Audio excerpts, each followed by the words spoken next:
Isang high-rank gate ang pinasok, at isang elite na grupo ng mga hero ang ipinadala para tugisin ang nanghimasok. Isang bata ang natagpuang kaswal na naglalakad sa isang lugar na puno ng matataas na antas na mga halimaw. Nilapitan ng mga hero ang bata at hiningi ang kanyang gate registration niya. Sinabi ng wish version na yon ni Sung Jinwoo na hindi niya kailangan yon. Sinabihan siya ng gwardiya na umalis sa gate, pero tumalikod lang ang bata at sinabing subukan mo ako, gago. Nagulat ang mga hero sa kanyang tapang, kinuha ang posas, at sinubukan siyang arestuhin. Pero walang kahirap-hirap na pinisil ng bata ang braso ng blonde na lalaki ng napakalakas, kaya napaiyak at napasalampak ang hero sa sakit. Kailangang ilabas ng ibang mga gwardiya ang kanilang magic batons para subukan siyang pigilan, pero hinarang iyon ng nanghimasok nang hindi man lang halos gumagalaw. Sinubukan ng isang hero na sipain siya sa ulo pero wala itong epekto. Gumanti siya ng tuhod sa tadyang ng hero na siguradong makakapaparalisa rito. Tanging ang leader na lang ang natira, at nang tingnan niya ang bata, nakakita siya ng anino na sinundan ng isang malakas na suntok diretsyo sa sikmura. Tinanong ng nakatulalang hero sa sarili niya kung sino ba talaga ang batang ito. Hinawakan ng nanghimasok ang leader sa mukha at inihagis ito sa kabilang dulo ng gubat. Kalmadong nagbabala ang bata na sa susunod na may ipadala ulit sila para tugisin siya, magkakaroon ng burol. Pero ang hindi alam ng mga hero, hindi pangkaraniwan ang batang ito. Ilang taon na ang nakalilipas, pinabagsak ng isang mandirigma ang kontrabidang sumira sa kanyang mundo sa pamamagitan ng pagwasak sa hiyas sa liig ng halimaw, ngunit nawawalan din siya ng malay. Bago siya mamatay, natagpuan niya ang isang batang nagngangalang Seo Dojin, isang batang nag-agaw buhay na humihiling ng isang huling bagay, ang panatilihing ligtas ang kanyang lola, at ang kanyang half-sister na si Yonyang. Ang lalaking blonde na pinagkanulo ng libu-libong beses ay muntik ng tumanggi, ngunit naramdaman niya ang sinseridad sa kanyang mga salita at pumayag. Nang magising ang hero, nasa loob siya ng katawan ni Seo Dojin. Ngayon siya na ang Diyos ng Espada, na nakulong sa isang mahinang katawan na may 0% na lang ng kanyang orihinal na lakas. Sa isang mundo kung saan 10 taon nang lumilitaw ang mga gate at mga halimaw, habang mga lisensyadong hero ang kumokontrol sa lahat. Kahit walang opisyal na rehistro, pinasok niya ang mga gate para lang makita kung ano ang itsura ng bagong mundong ito. Napakadali lang ng mga halimaw. Ang mga elite agent na dumating para pigilan siya, nakatanggap sila ng matinding gulpi kaya siguradong mapapanaginipan nila siya. Ang bata na dati ay low rank, ngayon ay walang makadapo kahit dulo ng daliri sa kanya. Pagbalik sa realidad ni Seo Dojin, natuklasan ng bida na nag-iwan pala ng gulo ang bata. Sinubukan niyang ibenta ang mga magic stones na nakuha niya sa pagpatay ng mga halimaw, pero naniningil sila ng napakalaking porsyento nang biglang may lumitaw na 2 higante sa likod ng pinto na sinusubukang kunin ang mga bato mula sa bida. Nang walang anumang takot, pinatulog niya ang 3 iyakin na yon. Nang sila na lang nang nagbebenta ang naiwan sa kwarto, bumaba ang bayad mula 40 papuntang 15%. Pag-uwi niya na may dalang makapal na bulto ng pera, gumawa siya ng kwento para sa kanyang lola at kapatid na babae at sinimulang isipin ang plano para tuparin ang pangakong ginawa niya kay Seo Dojin. Pag-alis ng bahay, nakasalubong niya ang 2 loan shark na naniningil ng 48 milyon isa na utang. Na iniwan ng orihinal na si Seo. Huminga ng malalim ang bida at nagpakawala ng saksakan ng bilis na suntok, kaya wala man lang ideya ang isa pang siga kung ano ang nangyari. Hinayaan ni Seo na umalis ng walang galos ang isa at nagpadala ng mensahe sa boss na susundan niya ito. Kinalaunan, ginamit ni Seo ang pera at inilabas ang kanyang kapatid para mananghalian. Dumating ang isang babae sa lugar at sobrang nagulat dahil hindi niya inasahang makikita siyang buhay. Pero pagkatapos nilang mag-usap at umalis ang babae, hindi nito maintindihan kung paano siya nakalabas sa rift zone kung saan niya ito itinapon para mamatay. Kinabukasan, sumakay ng taxi ang bida at nagpunta sa base ng mga loan shark para ayusin ang utang. Galit na galit ang boss nang makita siya matapos niyang gulpihin ang mga tauhan nito. Sinabi ng bida na mahihina ang lahat ng mga tauhan. Lalo pang nairita ang boss sa kanyang kakapalan ng mukha, at tumayo ang lahat ng tauhan para palibutan siya. Hindi napigilan ng isa sa kanila ang sarili at sinugod ang bata, pero nakatanggap ng suntok sa gitna ng mukha kaya nagulat ang lahat. Matapos iyon, hindi na nagpigil ang bida at sinimulang gulpihin ang bawat isa sa kanila ng walang awa. Ngayong nakabulagta na ang lahat sa sahig, sinabi ni Seo na gusto niyang may nakahandang registered yi bukas. Takot na takot ang boss sa nakita niya, pero nakaramdam si Seo ng kakaiba sa buong sitwasyon at nagtanong kung isang babaeng may pulang buhok ba ang nag-utos na ipapatay siya. Sa una, nanatiling tahimik ang lalaki. Pero matapos pisilin ni Seo ang balikat niya, bumigay din siya at sinabi ang buong katotohanan. Dapat sana ay papatayin nila siya at palalabasin na nagpakamatay ito. Tumalikod si Seo at naglakad palayo. Kinabukasan, bitbit ang kanyang registration card, dumaan siya sa Bamseo Gate. Sa loob ng gate na yon, kailangan niyang labanan ang dambuhalang mga makamandag na ahas gamit ang kanyang claw gauntlets. Mas matigas ang boss ng gate kaysa sa inaasahan. Sinubukan niya ang lahat, pero walang bumaon sa mga kaliskis na iyon hanggang sa lumitaw ang isang lumang espada na nahanap niya sa sahig. At gamit ang espadang iyon, tinapos niya ang laban, hiniwa ang halimaw ng pira-piraso at madaling pinabagsak ang boss. Wow! Hindi niya inasahan na magtatagal ng ganito ang isang Barrank Gate. Ang pagbawi ng kanyang lakas ang prioridad. Mabuti na lang at hindi siya nakita ng mga dati niyang kasamahan ng ganito. Sa lungsod, isang lalaki ang nagbebenta ng kanyang mga bato at nalamang 40% ang kaltas. Nagreklamo siyang masyado iyong malaki at na palagi siyang nagbebenta roon. Hindi ba siya pwedeng humingi ng diskwento? Ipinaliwanag ng buyer na sila ang pinakamura dahil kumukuha na ng 5% ang mga gate crew. Sa ganitong paraan, hindi na kailangang magbayad pa ng extra ang tao. Pagkatapos ay pumayag ang lalaki at tinanong kung anong nangyari sa mukha niya. Sinabi ng bata na isang baliw ang nanggulpi sa lahat. Sinabi ng lalaking nakabandana na mas mahalaga ang tunay na kakayahan kaysa sa mga rank. Ang taong nagbabantay sa isang tindahan ay walang kapangyarihan ng isang hunter-hero. Nag-alok din siyang tulungan ang bata kung kailangan niya ito. Tapos pumasok si Sally sa tindahan. Sumigaw ang clerk na si Sally ang sumuntok sa kanya, pero halos hindi makapaniwala ang lalaking nakabandana. Sinabi niyang hindi na nanakit ng mga inosenteng sibilyan ang isang hero. Alam ng empleyado na ang lalaki ay isang 7-year veteran at maraming kilala. Tulad ng dati, sinabihan siya ni Sally na lumayas at tinanong kung sinusubukan niyang maghiganti para sa bata. Alam ng veterano na isa sa mga pinakamalaking dahilan ng pagkamatay ng mga hero ay ang pakikipag-away sa ibang mga hero, kaya sinabi niyang abala siya at magkikita na lang sila mamaya. Sinabi ni Sully na nagrereklamo sa kanya ang empleyado, sabay hagis ng isang bag ng mga bato sa kanya at inutusang kwentahin ito. Mga high-level stones iyon na may kabuang halagang 150 milyon isa, na para sa bida ay wala lang. Sinabi ng mayabang na empleyado na kailangan nilang idagdag ang bayad, kaya tiningnan siya ni Sully ng nakakatakot. Tapos mumiti siya at sinabing ang halaga matapos bawasan ng 15% ay $148,500,000. Inisip ng empleyado na sumisigaw siyang 40% ang bayad at sinusuntok ang hero, pero sinabi na lang niya na ang malalaking transaksyon ay kailangan ng pag-apruba ng supervisor. Sinabihan siya ni Sally na humingi ng apruba ngayon din, kaya ginawa niya ito at tinawagan ang boss niya. Hinila ng bida ang telepono mula sa tenga niya at sinabing i-release na ang pera. Humiling ang boss na makausap ulit ang empleyado. Ibinato ang telepono sa pader ng napakalakas kaya bumaon ito roon. Gusto ng bata ang pera niya. Kinuha niya ito at sinabing umaasa siyang sa susunod ay ganito rin kaganda ang usapan. Makalipas ang 10 minuto, dumating ang boss at tinatanong kung bakit hindi sinasagot ng bata ang telepono. Sinabi ng empleyado na magre-resign na siya dahil hindi na niya kaya.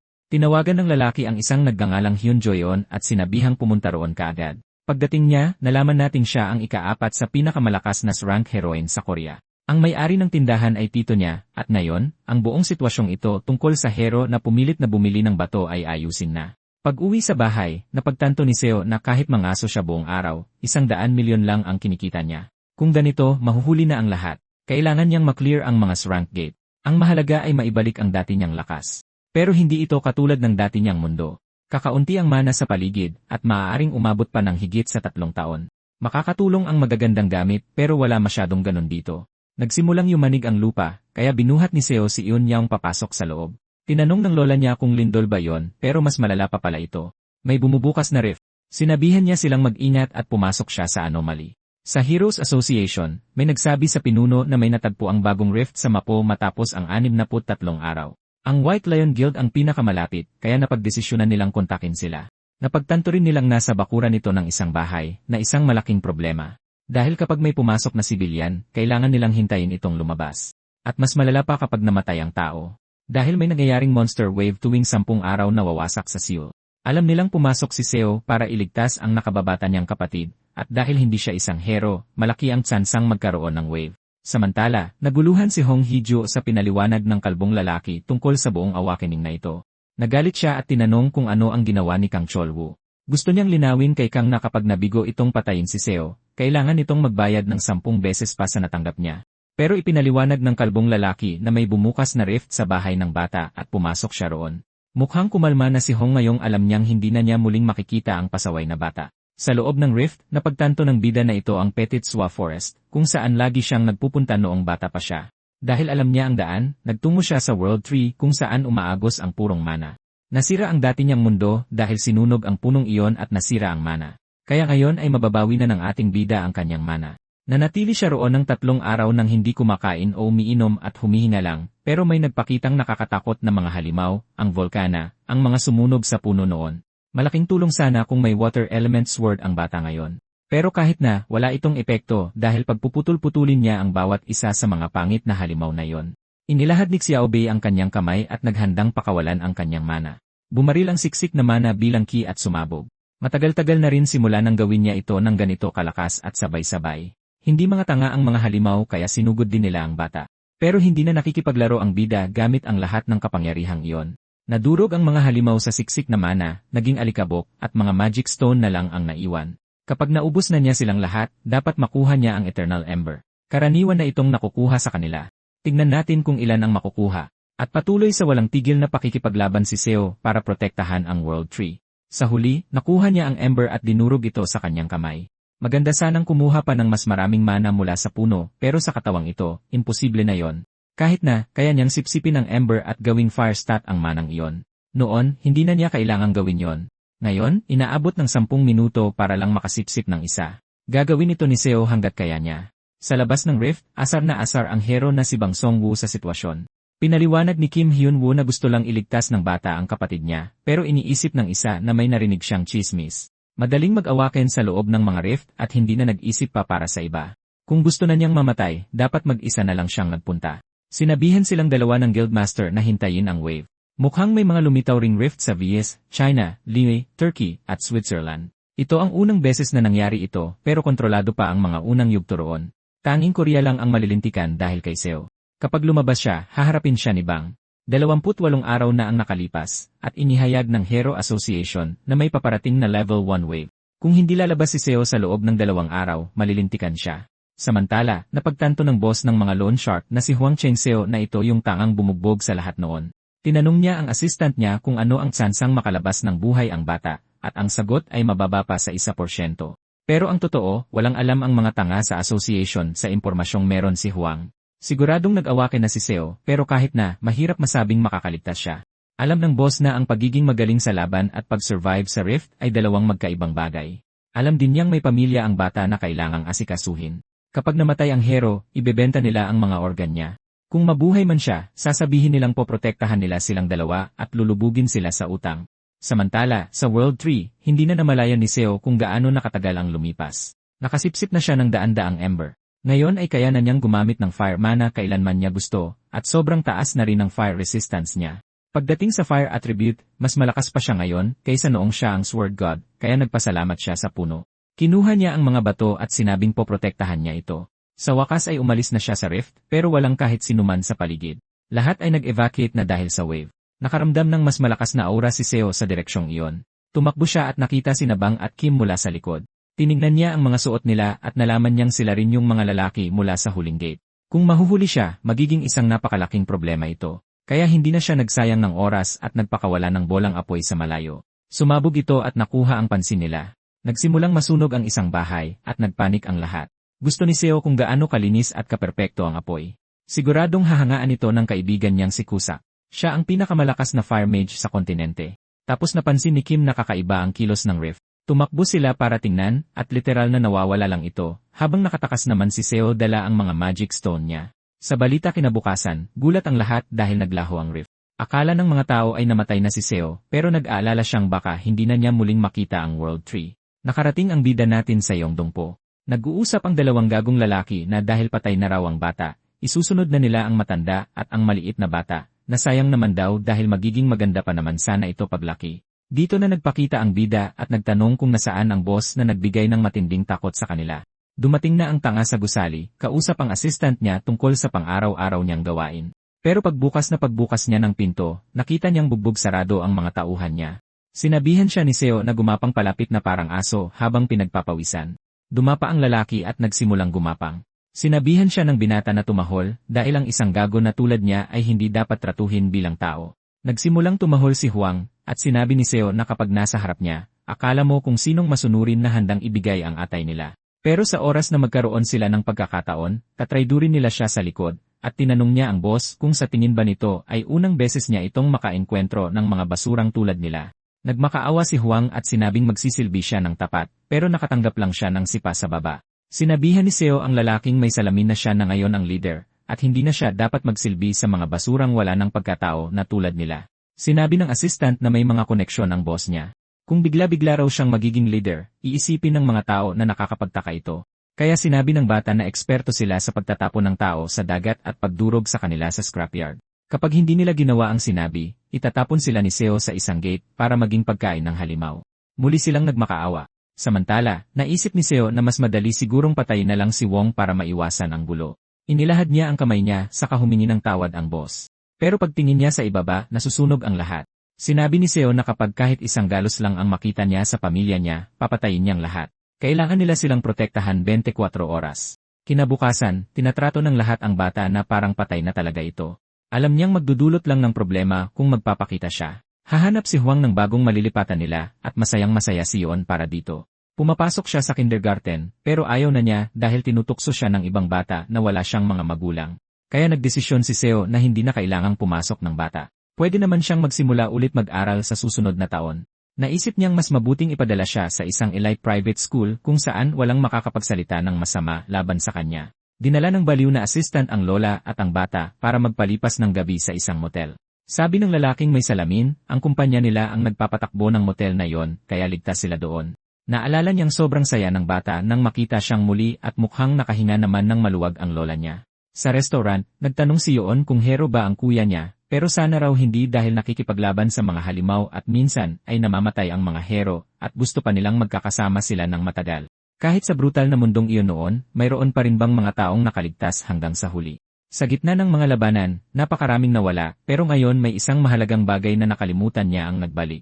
Sa lugar na ito, pwede kang mabuhay habang pinoprotektahan ang mga simpleng kaligayahan. Sa Heroes Association, nagtanong si Nada Wang, ang founder, kung wala na ba talagang pwedeng malaman pa. Sabi ng assistant niya ay wala na, kaya nainis siya dahil kung kusa lang nawala ang rift, pwede rin itong sumulpot ng kusa. Sabi ng babae, mapanganib na magkaroon ng ganyang klase ng pabago-bagong sitwasyon. Siguro mas mabuti pa kung isa itong wave. Nagalit si Taewang at sinabing para sa kaligtasan ng mga tao, mabuti na lang at hindi umabot sa ganoon. Isa siya sa 100 pinakaginagalang na hero sa buong mundo. Kung tumakbo siyang presidente, siguradong panalo na siya agad. Pero wala siyang interes na maging presidente. Mas mahalaga sa kanya ang kaligtasan ng mga tao at ang paghahanda para sa mga rift. Sinabihan siya ni Taewang na mag-imbestiga pa, at nabanggit naman niya na pumayag na ang mga nakatira sa bahay na may rift na ibenta yon. Aabutan nila ito ng malaking halaga para man lang makapagbigay ng konting ginhawa sa taong nawala ng pamilya. Ang paglitaw ng rift na yon sa ibang mga bansa ay hindi normal. Mabuti na lang at nakontrol ng China at Luya ang sitwasyon. Pero nagkakaproblema ang VKA dahil nagpunta sa ibang mga rift ang magagaling nilang hero. Pagkatapos niyang sabihin yon, nakatanggap siya ng notification na nagsimula na ang wave sa VA. Kinalaunan, pumasok si Xiaobei sa shop para magbenta ng mga bato at nataranta ang empleyado. Sumigaw siya sa manager at nagtanong kung sino ang lalaking ito kaya napatayo ang manager. Sabi ng bata, sakto lang ang dating niya dahil marami siyang ibebentang bato at gusto niya ng mas may karanasan na kakausap sa kanya. Pero sabi ng manager ay hindi siya nakikipagtransaksyon sa kanya sa pag-aakalang mababang kalidad ang mga bato nito. Ipinaliwanag niya na malaking lugi sa kanila ang ganoon kababang bayad at sinabing may dahilan kung bakit naniningil ng 5% commission ang Gate Center bago pinalayas ng manager ang bata. Pero binuksan ni Salve ang backpack niya at ipinakita ang mga bato. Nagulat sila sa isang hero stone na pwedeng mabenta sa kahit anong presyong sabihin niya. Sa Mexico, dinurog ng drug lord na si Kurzaman ang mga magic stone para gumawa ng droga. At nang ma-activate ang kapangyarihan nito, nag-awaken siya bilang isang hero kaya sumikat ang batong iyon na napakahalaga. Isa itong napakabihirang ultra-luxury energy item. Sabi ni Saobe, aalis na lang siya kung ayaw nila ito pero biglang nagka-interes ang manager. Sabi ng manager masyadong malaki ang 0.5% na bayad pero sabi lang ng bata, kung ayaw nila ay kalimutan na lang iyon. Sinabi ng hero na naiinis na siya at humingi ng tawad ang manager pero sawang-sawa na siya at gusto na lang niyang malaman kung kukunin ba nila. Pagkatapos ay nagsimula ng dumaldal ng sobra ang lalaking may salamin, kaya lumingon si Saobe at nag-umpisang maglakad paalis, pero nagmakaawa ang manager para sa 10% na bayad. Tapos naging 8% dahil siguradong papatayin siya ng boss niya kapag nalaman ito. Pagkatapos ay humingi siya ng 76%. Kaya sinabi ni Seo na mananatili siya sa 1% at sinabi pa niyang may 7 pa siyang backpack na tulad nito. Kaya kumita ang bata ng 67,000,001 at naisip niyang kaya na pala niyang bilhin agad ang bahay na gusto niya. Pero ang problema, hindi sapat ang mga gate para makakuha ng high-quality stones, at hindi rin siya makapasok sa mga rift. Tapos tumunog ang phone niya, at may notification tungkol sa wave sa Biwi. Dati-rati, kahit anong bansa pa yan, pupunta siya roon para isara ang mga rift. Pero hindi na ganoon ang buhay ng bata ngayon. Ngayon ay nasa labas siya at kasama ang pamilya niya sa isang restaurant. Sa tingin ng lola niya ay sobrang mahal ng pagkain, pero sabi ni Seo ay kumita siya ng maraming pera. Sarap na sarap si Yeonjae sa pagkain, kaya umorder pa ng marami ang bata, na medyo kinainisan ng kanyang lola. Napakasarap ng lahat at masaya ang bawat isa. Pero hindi iyon nagtagal dahil dumating si Hyunjae yon. Naglakad siya papasok at nagtanong kung pwede niyang makausap sandali ang hero. Sabi niya mag-usap na lang sila pagkatapos kumain. Nagpakilala si Hyunjae at tuluyan lang siyang binaliwala ng bata. Kaya naiwan siyang nakatayo sa labas, inis na inis, at nagbubulungan ang lahat tungkol sa kanya, na isa sa isa zero pinakamagandang heroine sa mundo. 2 buwan na ang nakalipas mula nang pumasok siya sa rift na yon at lumabas ng buhay pagkatapos ibalitang patay na siya. Nakakapagtaka na ang isang awakened ay maging rank sa loob ng wala pang 2 buwan. Karaniwan, umaabot iyon ng ilang taon. Imposibleng totoo ito.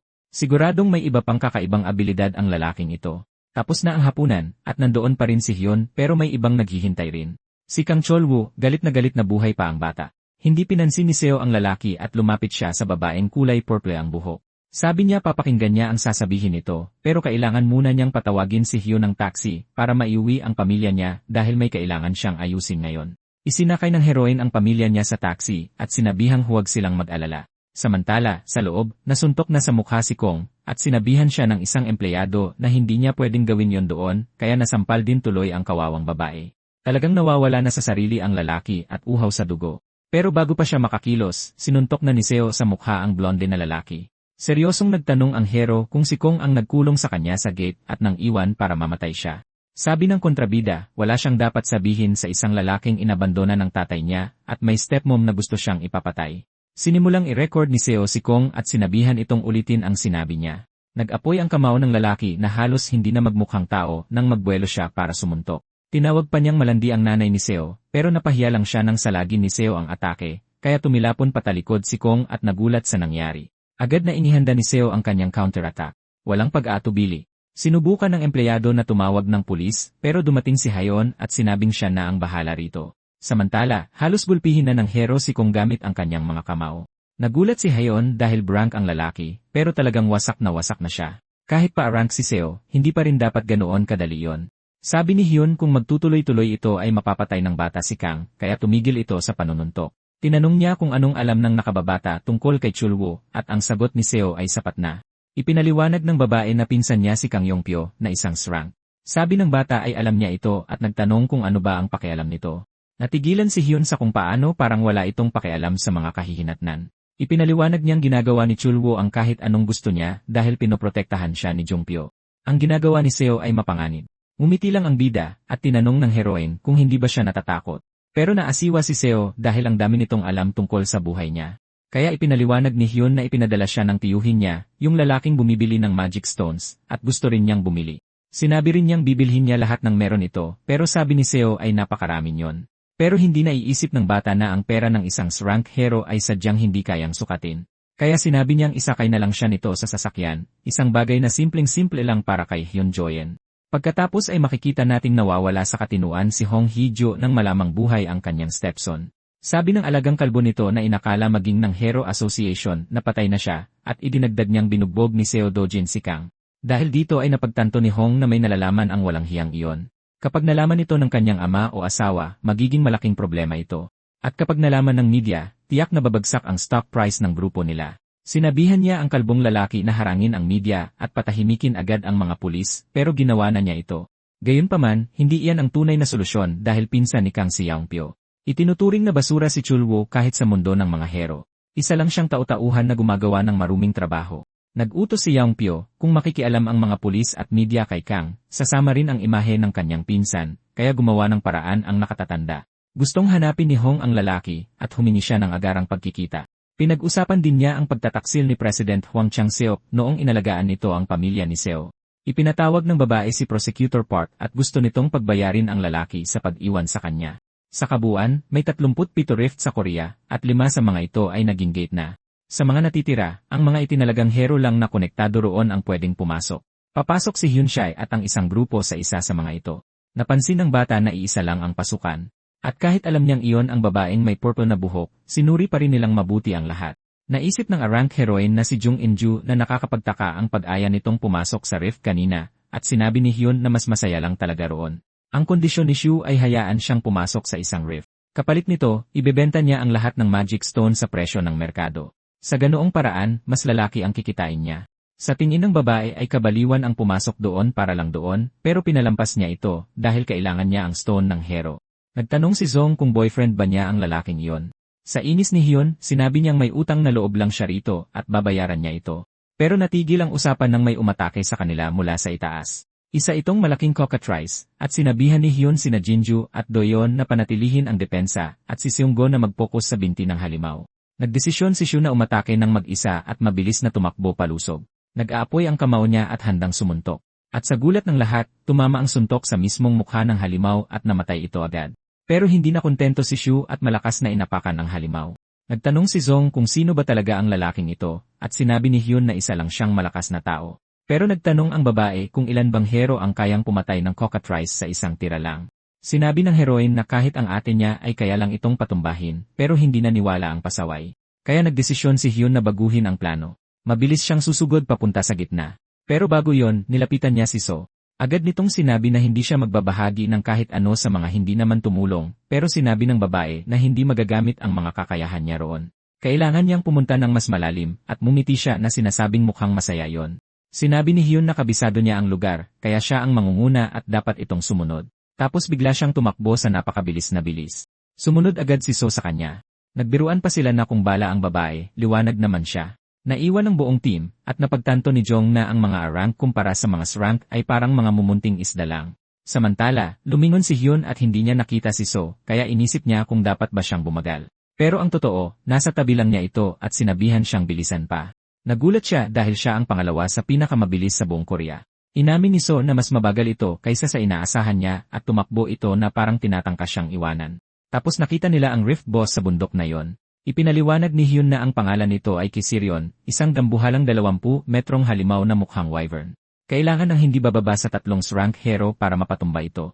Tapos nagtanong si So kung mayroon bang songsong magic stone ang halimaw, ang may pinakamataas na level, at sumagot siya ng. Sa sobrang gulat, nagtanong si Hyun kung seryoso ba itong umakyat doon dahil hindi niya ito isinama rito para gumawa ng katangahan. At laking gulat niya nang biglang tumakbo ang bata. Hinabol niya ito at dumiretso sila sa bundok ni Kisirion. Pagkatapos nyon, nakita na lang naming tumba na sa lupa ang halimaw at natigilan si Hyun. Napakalakas ng halimaw na yon. Kahit si Park Hyol, isang S-rank hero, ay pumasok kasama ang 30 rank at namatay lahat maliban sa kanya. Pagkatapos, para makapaghiganti, nagdala siya ng isa pang S-rank hero at 200 rank. Sa huli, nagawa niyang mahon si Kisirion, pero karamihan sa mga hero ay namatay, at inabot ng higit 3 taon bago nakabawi ang Super Guild ni Park Hyol. Sinabi ni Seo na walang naiambag si Hyun na ikinainis ng dalaga. Kahit na, hindi siya makapaniwalang napanood niya ang dakilang Kisirion na pabagsakin sa isang suntok lang, at nakuha pa ng bata ang isang malaking magic stone mula sa halimaw. Pagkatapos ay sinabi niya kay Hyun na hindi na niya kailangan ng tulong. Mula ngayon, mag-iisa na lang siya. Pero sinabi ni Hyun na may mas pakikinabangan pa sa bangkay nito, tulad ng mga balahibo at kuko. Sinabi ng bida na hindi kikita ng malaki roon. Mas madaling kumuha na lang ng mas maraming stone mula sa ibang halimaw, at sa kanya na lang ang mga yon. Sa pagtatapos ng araw, sinabi ng team na bumalik si Seo na may dalang higanteng backpack na puno ng mga magic stone. Aabutin sana sila ng 3 magkakasunod na araw na walang tigil sa pangangaso para lang makakuha ng ganoon karami. Sa sobrang gulat, naalala ni Jong na sinabi ng kaibigan niya na tinalo nito ng solo si Kisirion. Kaya siya na ang pinakamalakas na hero sa Korea at marahil sa buong mundo. Samantala, nagdala pa ang bata ng mas maraming magic stone. Walang maniniwala kung ikukwento nila ito, at inakala ng team na naglalandian ang 2 lovebird. Bagay sana sila, pero pangit ang pakikitungo ni Seo sa kanya, isang bagay na hindi inakala ni Zhang na mangyayari. Bigla na lang umalis ang bata, hindi man lang nagpaalam, at iniwan lang ang mga backpack. Sinabihan siya ni Xiang na oras na malaman ng mga tao ang tungkol kay Kisirion, magiging sobrang sikat ang hero. At ayaw iyon harapin ni Seo, kaya ipinaubayan na lang niya ito sa babaeng may purple na buhok. Gulat na gulat ang lahat, lalo na si Xiang. Sa lungsod, nagsasanay si Park Hyol na parang baliw. Sinabihan siya ng assistant niya na magdahan-dahan, at sinabi ni Park na patatahimikin niya ang lahat ng minamaliit siya. Patuloy na binibilog ng assistant ang ulo niya na sinasabing walang nakakaintindi ng estratehiya para patumbahin si Kisirion ng mas higit sa kanya. At balang araw, makikilala siya bilang hero na pumatay sa halimaw gamit ang pinakamaliit na team. Pero kumpara noong nakaraang 3 taon, bumagsak na ng husto ang impluensya ng guild niya. Gayunpaman, nananatili siyang kumpiyansa. Sa kabilang banda, pinag-uusapan ni Kang Yaongpyo kung paano sinubukang patayin ng pinsan niya si Seo sa gate pero sa halip ay nag-awaken doon ang bata. At ang lahat ng ito ay atas ni Madam Hong Hee-jo na sobrang yaman. Sinabi sa kanya ng assistant na ang bata ay anak nito sa labas, at nang ipanganak niya ito, pinalayas niya agad ang pasaway. Mukhang hindi ganoon kahalaga ang dugo sa mundo ng mga mayayaman. Nalaman din ni Kang na nakakuha ang pinsan niya ng 3,000,001 won para sa trabaho, tapos nabugbog ito at nauwi sa pagkaparalisa. Idinagdag ng assistant na ang buong katawan nito ay puno ng peklat at nabulag pa. Halos hindi na siya nakaligtas. Sinabi ni Kang na kung siya yon, tadtarin niya ang bata ng pira-piraso. Patuloy siyang binibigyan ng impormasyon ng tauhan niya. Tinulungan ni Hyun si Seo na nagpaputok sa galit ni Kang. Kinakabahan, sinabi ng assistant na dahil sa pahayag nito sa pulisya, naayos agad ang lahat. Sumigaw si Kang na gusto niyang malaman agad kung ano ang relasyon ng dalawa at kung anong kasunduan ang mayroon sila. Alam ng hero na lalapit si Hong sa kanya para tapusin ang hindi nagawa ni Chulwoo. May kakaibang ngiti, sinabi niyang napakaraming pera ng madam. Sa ibang lugar, naglalakad at nag-iisip si Seo, at gaya ng inaasahan niya, mas mabilis sa rift kaysa sa gate. Ang nakakainis lang ay kailangan niyang umasa sa tulong ni Hyun. Sinabi ng babae na kapag ibinenta niya ang mga stone ni Kisirion, malalaman ng mga tao kung sino ang pumatay rito at kukwestiyonin ang kakayahan niya. Mababaliw ang media, kaya mas mabuting itago na muna ito sa ngayon. Alam ni Seo na kailangan niyang humanap ng ibang paraan para makapasok sa mga rift, pero sa ngayon, magpapahinga muna siya sa lugar na inihanda ni Wong para sa kanya. Masamang balita, may sangkatutak na sapatos sa pinto. Hindi ito magandang senyales. Sa loob, ilang kalalakihan ang naghihintay sa kanya. Sabi ng isa sa kanila ay siya si Prosecutor Park Chaolong mula Seoul at tinanong kung kilala ng bata si Hwang Chang-seo. Nakakulong si Seo dahil sa pagkakasangkot sa isang illegal na sindikato ng pautang.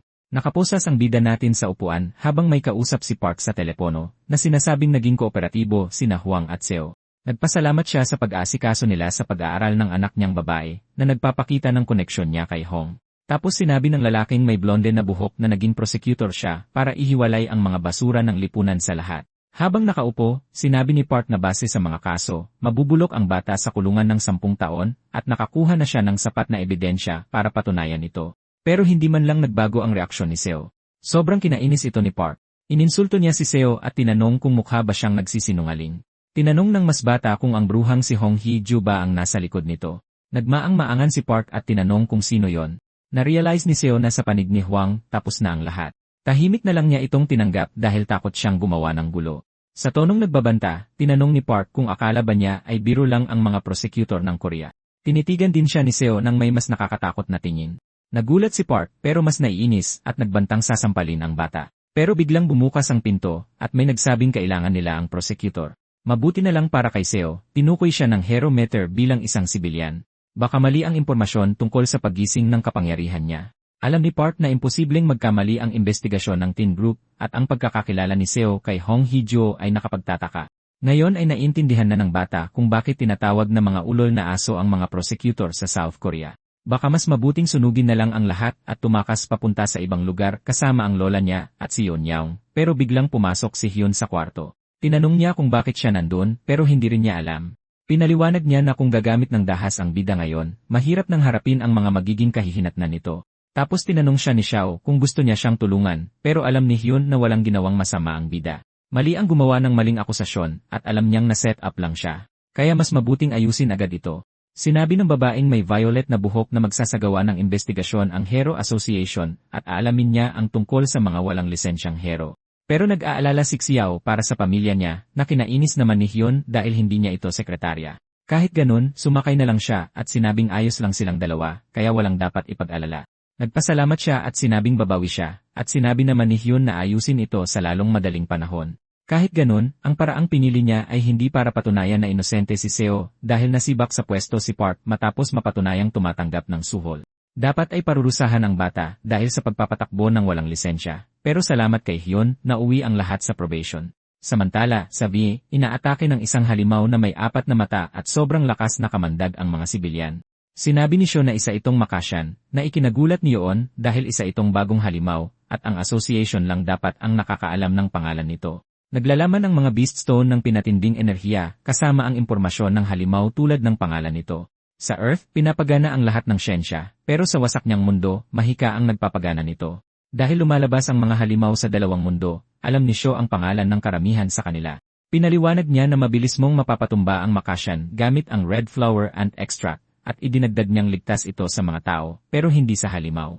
Kung ispray mo ito sa kanila, hindi na sila makakatalon pa. Tinanong lang ni Koryon kung ano ba talagang klaseng tao si Seo Do-jin, pero binaliwala lang siya ng bata, at kaswal na tinanong kung anong mangyayari kung patayin niya si Hong Hee-jo. Sa bahay, kinakagat ng babae ang kanyang mga kuko nang ma-realize niya na nawawala na sa kontrol ang mga bagay-bagay. Hindi alam ng kalbong lalaki kung anong klaseng relasyon meron sina Seo at Hyun o kung paano sila nagkakilala, at gusto ring malaman ng babae kung bakit lumabas na hindi isang hero ang bata gayong narinig niyang nagising na ang kapangyarihan nito. Sinabi ng nakasuot na lalaki na baka may kakayahan itong lokohin ang detektor. Pasigaw na inutos ni Hong na kunin si Kang Yaong-pyo at bayaran siya ng 30,000,000. Sa lugar niya, sinabi ng lalaki na gagawin niya yon para sa dobleng halaga dahil alam niyang wala ng ibang pagpipilian ang babae. At sa totoo lang, hindi man lang kalakihan ang halagang iyon para sa kanya. Pagkatapos ng lahat, makakalaban niya si Hyun na isang srang. Sinabi ng assistant niya na malakas ang babae, at sinabi ni Kang na kaya niyang patumbahin ito sa loob ng 20 minuto. Nagtanong ang lalaki tungkol sa association, at sinabi naman ng isa na hindi raw pwedeng taasan ng VP ang halaga dahil inanunsyo na nila sa publiko na kumukuha sila ng mga hero. Kaya napasama ang sitwasyon ni Kang dahil hindi niya ito pwedeng tanggihan dahil lang sa mababang bayad. Sabi ng assistant, kailangang umalis ng lalaki sa loob ng 3 araw kasama ang mga Japanese hero. Habang nag-iisip, nabanggit ni Kang ang Makasyan.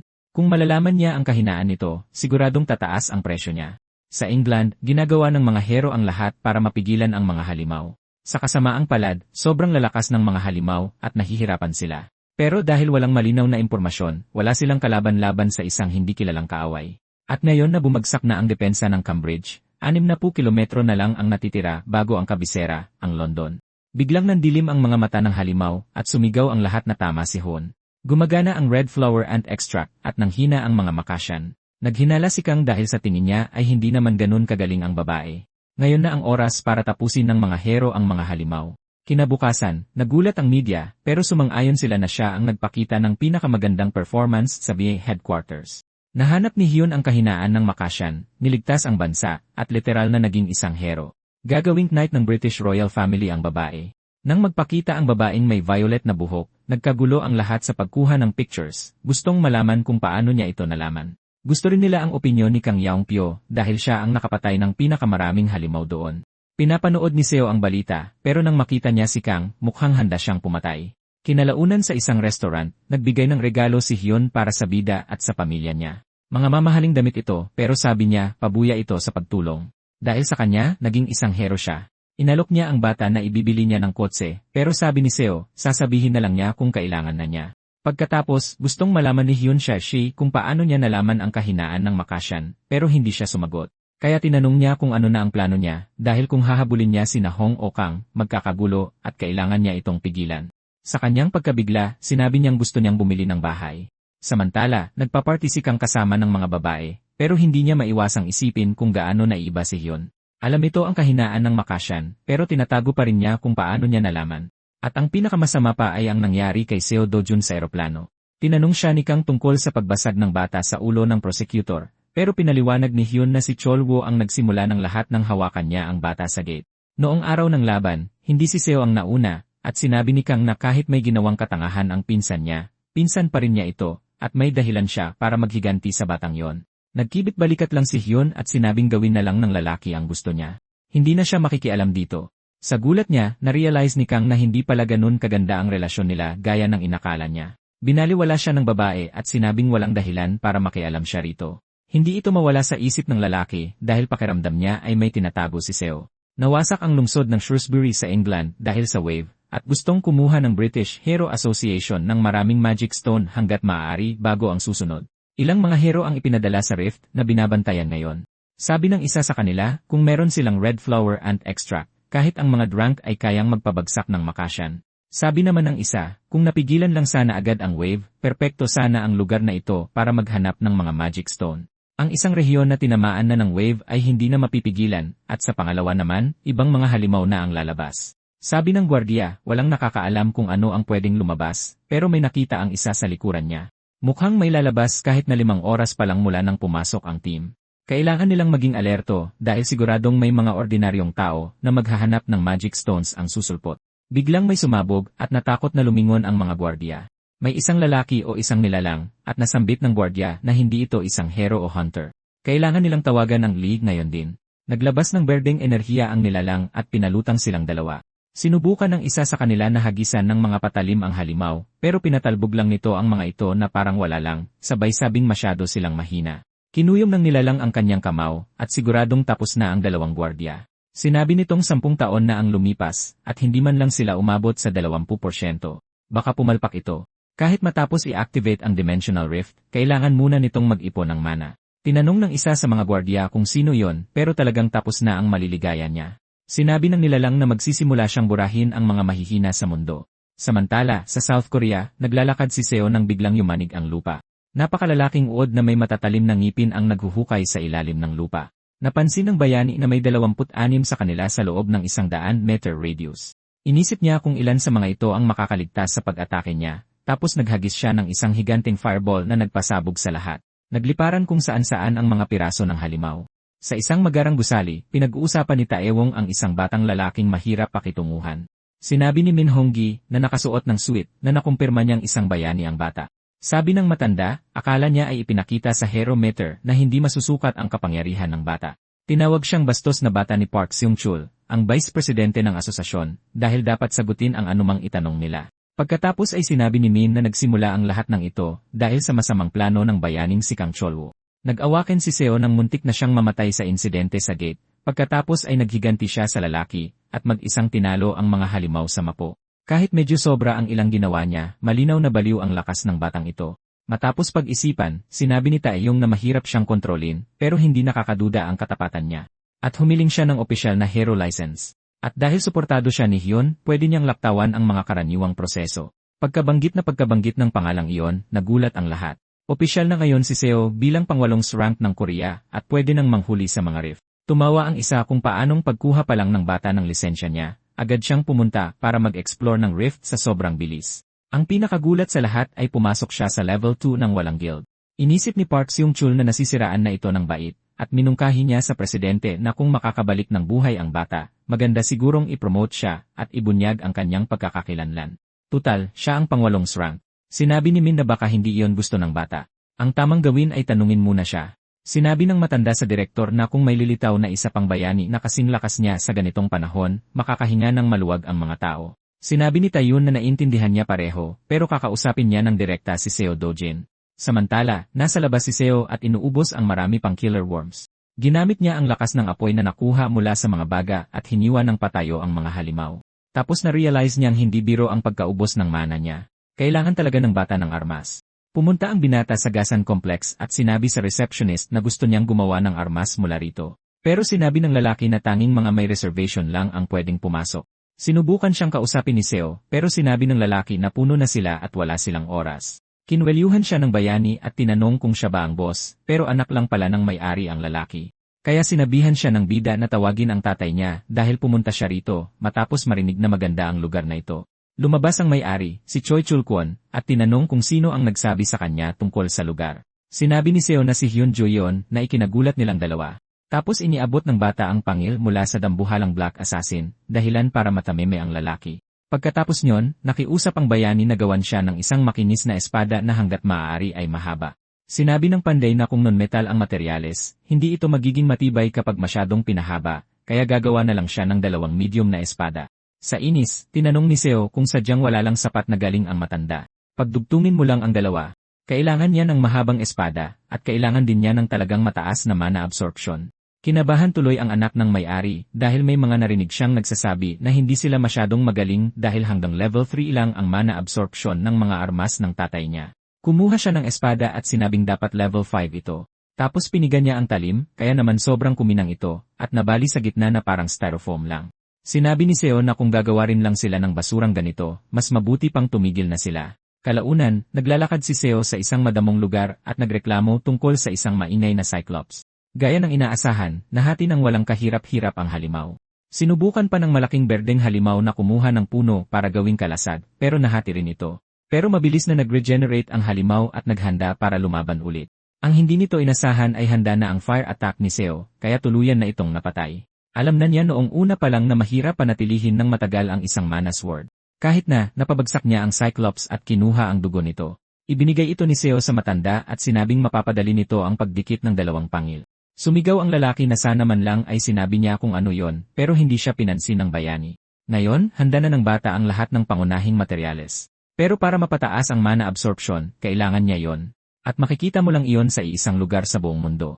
Tinawagan ni Seo si Hein, na nasa pool, at binanggit ang Brazil. Naguluhan siya kung bakit magpapadala ng bayani sa Brazil ang asosasyon, pero mukhang nakipagtulungan ang gobyerno sa Korea, at isinasara nila ang rift. Sobra ang bagsik ng mga halimaw sa Brazil, pero marami silang naiiwang magic stones, at malaki ang bayad. Kaya pupunta ang guild nila. Sinabihan ni Zeng si Hein na pumunta at isama ang lalaking iyon, dahil may mga chismis na siya ang pangwalong class na bayani. May chismis din na magkarelasyon silang dalawa. Naging asiwa rito si Hein, pero pumayag din siyang pumunta. Samantala, nagtaka ang matanda kung paano nalaman ng pasaway na bata na pwedeng gamiting pandikit ang dugo ng Cyclops. Kaya niyang gumawa ng espadang may habang 1.8 meters, at gusto itong gamitin ni Seo ng isang kamay sa bigat na 5 kilo. Tingin ng panday ay kakaiba na biglang naging magalang ang bata at tinanong kung hindi ba masyadong mabigat iyon para sa isang kamay. Sa huli, sinabi ng matanda na magiging handa na ito sa loob ng 1 buwan. Naisip ni Seo kung kakayanin ba ng level 7 na espada ang buong lakas niya. Mukhang kakailanganin niya yon. Sinabihan niya ang lalaki na hugis muna ang gawin sa ngayon dahil kukunin niya yon at hindi makapaniwala ang matanda na makukuha talaga iyon ng pasaway na bata. Hindi lang talaga natin alam kung ano pa yon. Makalipas ang ilang araw, nakatanggap ng kotse ang bida mula sa babaeng may purple na buhok, pero sinabi nitong nagkakahalaga lang ito ng 100 milyon won. Sinabi niyang patas lang iyon at sa hindi malamang dahilan, napahiya ang babae. Tapos nagtanong siya kung may nangyayari ba sa Hero Association. Sinabi ni Xiaobi na sinusubukan nilang ibunyag ang pagkakakilanlan niya, kaya binayaran niya ang tamang halaga. Sinabi ni Haifen na karaniwang gusto ni Tai Huang ang mga patas na transaksyon, pero sinabi ng bida na nakuha na ng lalaki ang mensahe. Sinabi niyang magiging malaking utang na loob niya kung iisipin nito ang posisyon niya bilang kanyang gwarantor, pero sinaraduhan lang siya nito ng pinto sa mukha. Pagpasok niya, sinabi niyang magulo ang asosasyon dahil sa pagguho ng fortress sa Brazil, kaya mamaya na lang nila asikasuhin ang iba. Idinagdag ni Haifen na kailangan nilang tuluyang isara ang bahagi ng fortress, at tinanong ng bata kung pupunta siya. Sumagot ng si Purple Hair, at sinabihan siya nitong sumama sa kanya, na labis niyang ikinakaba. Samantala, nanghihingi si Kang ng karagdagang pera sa babae, at sinasabing hindi ito ang oras para maging kuripot. Nagreklamo si Kang na nakatanggap na ng 30 milyon, 000 upfront ang mukhang perang lalaki, at nanghihingi pa rin ng dagdag. Hindi na sana siya nagtiwala sa taong tulad nito. Sinabi ng bayani na wala nang iba pang tatanggap sa trabaho, pero pinilit ng madrasta na may mga tao riyan na kayang pumatay ng walang pag-aalinlangan. May kumpiyansang sinabi ni Kang na masyadong luma na ang impormasyon niya dahil si Seo Dojin ang pangwalong rank ng South Korea. Sumigaw ang babae na siguradong biro lang ito. Sumagot ang isa pang lalaki na kung hindi siya naniniwala, maghintay na lang siya hanggang sa sirain nito ang lahat. Dahil sa bagong impormasyong iyon, talagang kinabahan si Hong, dahil kung totoo man, hindi niya ito makokontrol, kaya mapipilitan siyang magbayad ng sobra. Sinabi ni Hong na mas magiging maayos sana kung naging regular silang business partners. Sinabi ni Hong na papayag siya sa kahit ano basta lang masira ang pasaway na batang iyon. Tiningnan ng mersenaryo ang phone niya at sinabing swerte ang babae dahil kakarating lang ng perpektong pagkakataon para sa misyon. Sa eroplano papuntang Brazil may 5 ranks. Yun, Jong Song-ho, Park Hayol, Jong Yumpyo, at Arcio Dozen. Sa Sao Paulo, sa Brazilian Heroes Association, may ilang lalaking nagsabi na nakarating na sila, at ilan sa kanila ay dumiretso na agad sa aksyon nang hindi man lang huminto sa hotel para magpahinga. Pero ang isa sa kanila ay natatakot. Baka may malaman na impormasyon ang mga Koreano. Sinabi ng balbasaradong lalaki na kailangan lang nilang siguraduhin na kontrolado ang lahat hanggang sa matapos ang operasyon. Si Morayas ay isang bayaning yaman ng Brazil, at natalo siya ng isang hindi kilalang nilalang na hindi naman isang halimaw. Malinaw na nakuha ng black box ang hugis ng isang tao, at nangyari ito malapit sa Santorin Rift. Tinext ni Muxiao si Zedcho, at ang baliw na yon ay mag-isang pumunta sa pinakamapanganib na rift. Samantala, nasa isang meeting sila tungkol sa adjustment period na 2 araw bago sila payagang pumasok sa mga rift. Nang sumakay ang babae sa kotse para sundan ang bida, pinigilan siya ni Kong at sinabing hindi pa nagsisimula ang schedule. Tapos sumagot si Huon na kailangan niyang suriin ang isang lokasyon, at nagtanong ang lalaki kung saan. Sinabi niyang Santarem. Napaisip ang bayani dahil pinayuhan sila ng Brazilian Association na iwasan ang lugar na yon. Sa paligid ng lugar na yon, balisa ang guild maliban kay Sejo. Sinabi ni Hum na dahil nandoon na sila, dapat ipaliwanag ng bata kung bakit siya nagmamadali, at sumagot siya na ang babae ang huli. Pinaliwanag ng babae na kung sinabi lang ni Sejo na pupunta siya roon, nalaman sana niya at nakarating sa oras, kaya nanghingi siya ng paliwanag kung bakit niya gustong pumunta doon. Sinabi ng bata na dahil ito sa Blue Croco. Nagtanong si Huon kung ano yon pero ayaw sumagot ng bata. Kaya sinabi niyang 3 taon ang tanda niya sa pasaway na bata, kaya dapat itong rumespeto sa kanya gaya ng pagrespeto niya dito. Sumagot si Sejo na kailangan lang niyang magsalita ng normal. Ipinagpatuloy nila ang walang kwentang away na to, habang iniisip ng 2 miyembro ng guild kung pwede ba silang tumalon na lang sa rift ng ganoon. Kasama nga nila si Hyun pero mukhang ang baguhan ang nangunguna. Pero hindi pare-pareho ang lahat ng baguhan. Si Sejo Donghyun ay isang baguhang bumabasag ng mga record. Tinanong ng babaeng kulay ube ang buhok kung balak bang isara ng bayani ang rift. Sinabi niyang pumunta siya para sa mga materyales, kaya hindi niya ito isasara. Kukunin niya ang lahat ng kaya niya, pero isang malaking matalas na kuko ang pumutol sa usapan nila, at buong lakas na inatake ang isang bata. Pumwesto ang lahat at napagtanto nilang hindi biro ang mga halimaw na yon. Sinabihan ni Sejo ang lahat na tumabi at naglabas siya ng espada. Sinabi ng matanda na kung gusto niyang makuha ang puso ng Blue Croco, kailangan niyang hiramin ang espada nito. Hindi natakot ang bida sa harap ng mga halimaw at hindi na nag-aksaya ng oras para atakihin sila. Napatumba sila sa ilang tira lang, at nagkomento ang mga taga-guild kung gaano kalakas ang bata. Sa gabi sa kampo, pinag-usapan nila kung gaano kabaliw si Seo laban sa mga Blue Croco. Halos hindi mo mabilang kung ilan ang mag-isa niyang pinaslang, at sinabi ng isa sa kanila na ganoon lumaban ang bata sa cockatrice. Talagang hindi normal na bayani ang lalaking ito. Pagkatapos ay nilapitan siya ni Juan at tinanong kung tapos na siyang mangolekta ng mga puso, at sinabi niyang tignan na lang nito. Sinubukan niyang isipin kung anong gagawin niya sa mga iyon, pero iniba nito ang usapan at nagtanong kung anong klase ng karne iyon. Sinabi ni Seo na karne iyon ng Blue Croco, at pwedeng-pwede itong kainin, kaya nandiri siya. Sabi ko nga, marami na silang pagkain. Bakit kailangang kainin ang nakakadiring bagay na yan? Sinabi lang niya na hindi niya kailangang kainin yon. Nagtanong si Jeong kung ligtas bang kainin ang bagay na yon, at bakit pa ito gagawin gayong marami na silang supply. Nagdesisyon si Juan na tikman ito, dahil sinabi ni Seo na masarap naman pala ito. Kumagat siya at napagtantong masarap nga ang lasa nito. Tapos lumapit sa kanya si Zhang at nagtanong kung paano niya napaamo ang babae nang ganoon gayong hindi pa ito nagkakanobyo. Anong diskarte para mapaabot siya sa ganong antas? Gaya ng pagpapakain sa kanya ng nakakadiring bagay na yon. Naalala tuloy ng binata natin ang una niyang buhay. Sa Imperial Academy, bago siya maging 20 anyos, nakilala niya si Binibining Maisel Grain. Pagkalipas ng edad 20, nakilala niya ang anak ng bahay Leslie, si Luen de Lesleyan. At sa huli niyang kanlungan sa isang nawasak na mundo, nakilala niya si Veronica. Sinigawan siya ni Zhang, gustong malaman kung ano ang sekreto niya. Pinaliwanag ni Siso na ang pulot ang hindi humahabol sa bubuyog. Sinabi ng babae na yon ang pinakakorning narinig niya. Pagbalik sa Sao Paulo, pilit na inuunawa ni Kang kung bakit pumasok si Huin sa rift nang hindi pa naman nagsisimula ang operasyon, at isinama pa niya sina Siso, Zhang, at ang guild nila. Malamang may mga mahalagang halimaw sa Santorim, pero ayon sa asosasyon, sobrang mapanganib talaga doon. Inirereklamo ng bayani na mahirap basahin ang kahit anong may kinalaman kay Sisyo Dushan.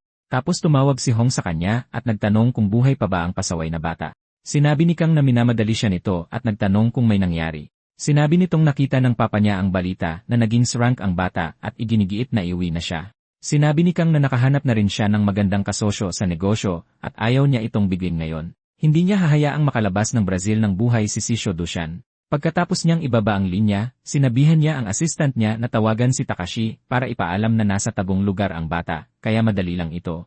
Samantala, sa loob ng kagubatan, nag-aalala si Hyun tungkol sa mga mapanganib na halimaw. May isang halimaw daw doon na tinatawag na gawin na halatang alam na ni Sisyo. Sinabi niyang hindi niya ito pipigilan pero kailangan niya itong gamitin. Airplugs ito para hindi maparalisan ng sigaw ng Zrenra ang isip mo. Pero ayaw itong tanggapin ni Siso at iginiit ni Huon na hindi niya dapat maliitin ang halimaw dahil maging ang asosasyon ng Brazil ay nagbabala na tungkol doon.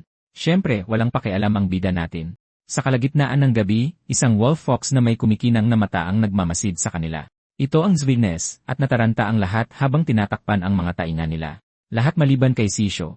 Nagsimulang umalulong ang nilalang, at hindi maintindihan ni Huon kung bakit hindi pinoprotektahan ng lalaki ang sarili niya. Naglabas siya ng apoy sa kanyang mga kamao at tumalon para umatake. Sinubukan tumakbo ng gabi nila, pero hinabol ito ni Sisyo, at sumunod din ang guild. Tapos tumigil ang halimaw sa pag-alulong at tinawag ang mga kasamahan nito. Ang isa sa kanila ay tinitigan si Hyun kaya hindi siya nakagalaw. Tinakpan ni Sisho ang mga mata ng babae at sinabing hindi ang alulong ang delikado, kundi ang mga mata nito. Sinabihan niya itong panatilihing nakapikit ang mga mata at pumunta sa opensiba. Saka ginamit ang unang anyo, Kirita Milagro Rockle, ang himalang nabuo mula sa isang punto.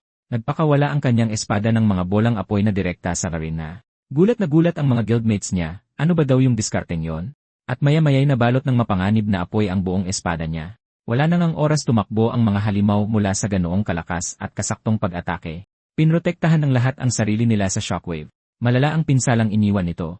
Halos walang natira sa Karina at malaking bahagi ng mga puno ang naging abo. Yung mga nakaligtas, parang patay na rin naman, sunog na sunog. Sa katunayan, may isang natira na subukang gumamit ng paralysis power, kahit na nakakaawa tignan. Para kay Sao, nakakahiya lang talaga.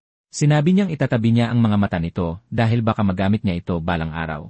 Nakangiti ang lahat at sinasabing napaka-imposible nito at lagpas na ito sa level ng tao. Naisip pa nilang mas malakas siya kay Chabri Alphonse o baka ka-level na niya si Can Lester, ang pinakamalakas na bayani sa mundo. Habang naglalakad sila, may kung anong gumagapang palabas mula sa maruming tubig ng kabubatan.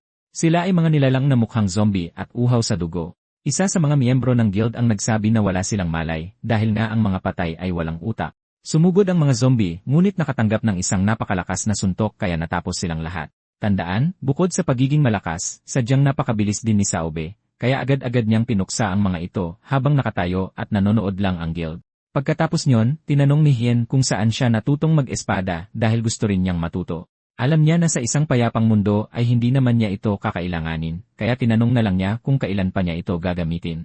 Nagalit ang babaeng kulay ube ang buhok dahil binabaliwala siya gayong rank din siya at sinabing gagamitin niya ito kahit minsan bago man lang siya mamatay. Patuloy silang nag-away na parang tangang magkasintahan bago tuluyang tumungo sa rift.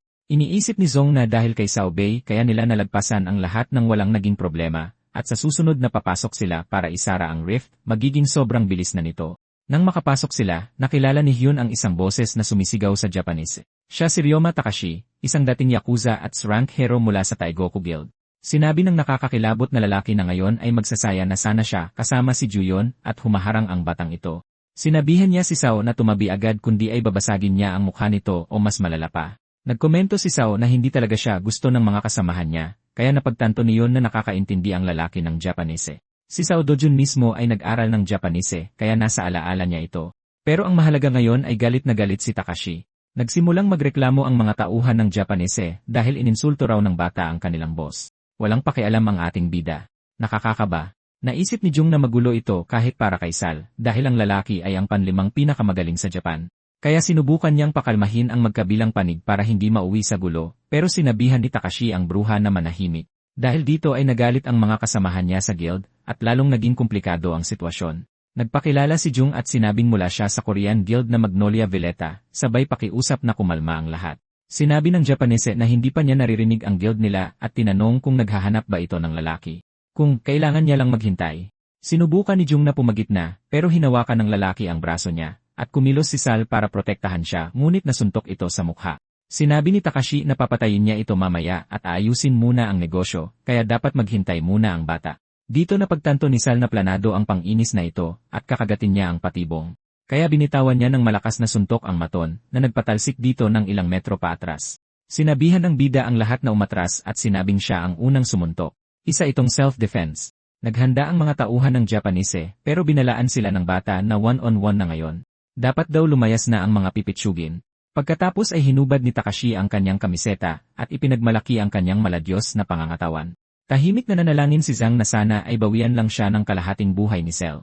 Walang inaksayang oras ang bata, inapakan niya ang ulo ng lalaki at ibinaon ang mukha nito sa lupa.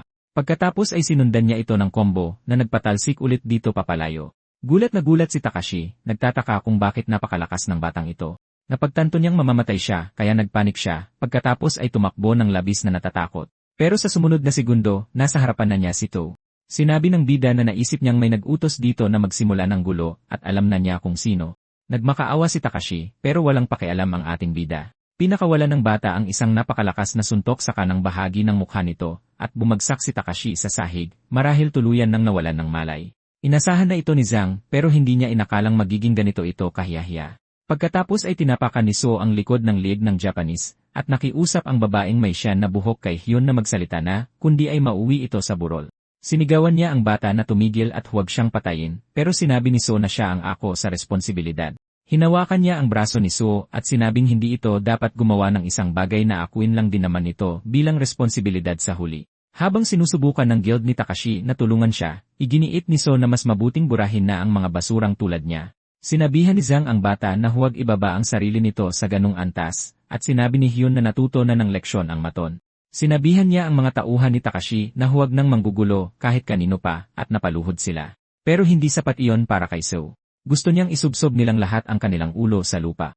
Sinabi pa niya na pinuputol ng mga yakuza ang kanilang hinliliit kapag pumapalpak sila. Dahil dito ay labis silang natakot at nagsimulang magmakaawa. Para ipahiya sila, pinilit sila ni Su na uliting mga basura sila at pinahingi ng tawad.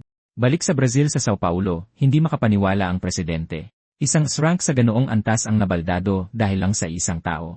Umasa siyang magtutulungan ang Korea at Japan para isara ang Santorin Rift. Pero kung totoo ito, walang dapat pakialaman ang asosasyon ng Brazil, kaya ipapaubaya na nila ito sa mga Korean at Japanese. Nagtanong si Daniel kung may napansin silang kakaiba malapit sa Rift, pero sumagot si Jong nang wala. At kung masyadong nabanggit si Seo Dojun sa ulat, bakit wala siya sa kwarto kasama nila?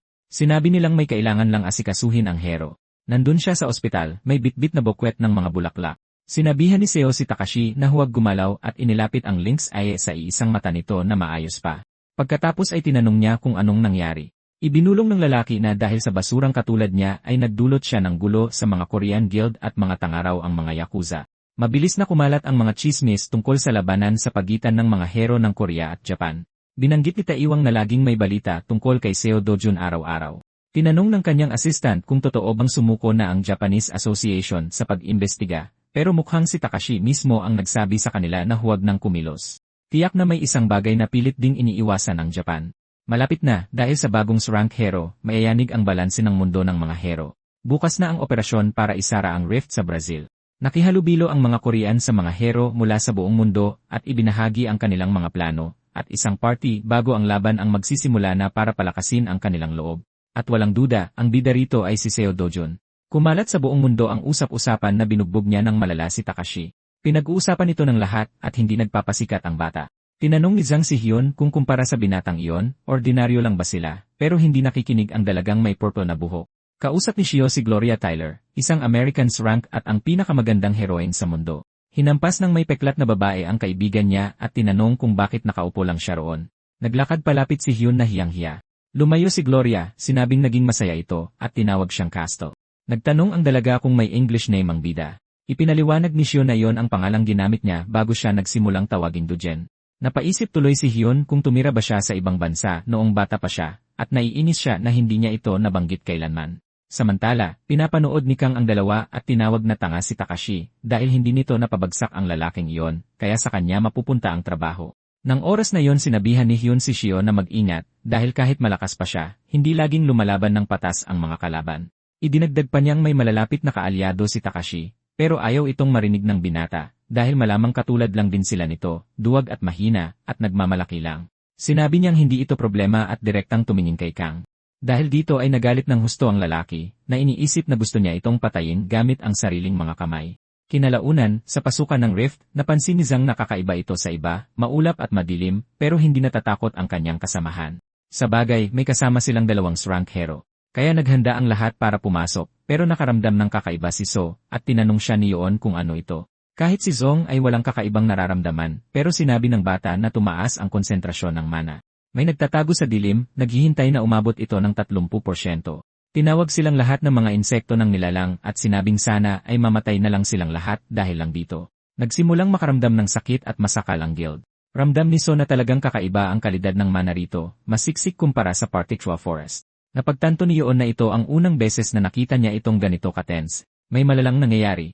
Sinabihan ni Zong ang lahat na kumalma dahil katangian na ito ng Rift at dahil mas mabigat ang pakiramdam ng kanilang katawan, kailangan nilang manatiling alerto. Sinabihan niya sina Hyun at So na mag-focus sa pagprotekta sa formasyon. Sumang-ayon si Yoon at alam ng bida na yon ang pinakaligtas na hakbang.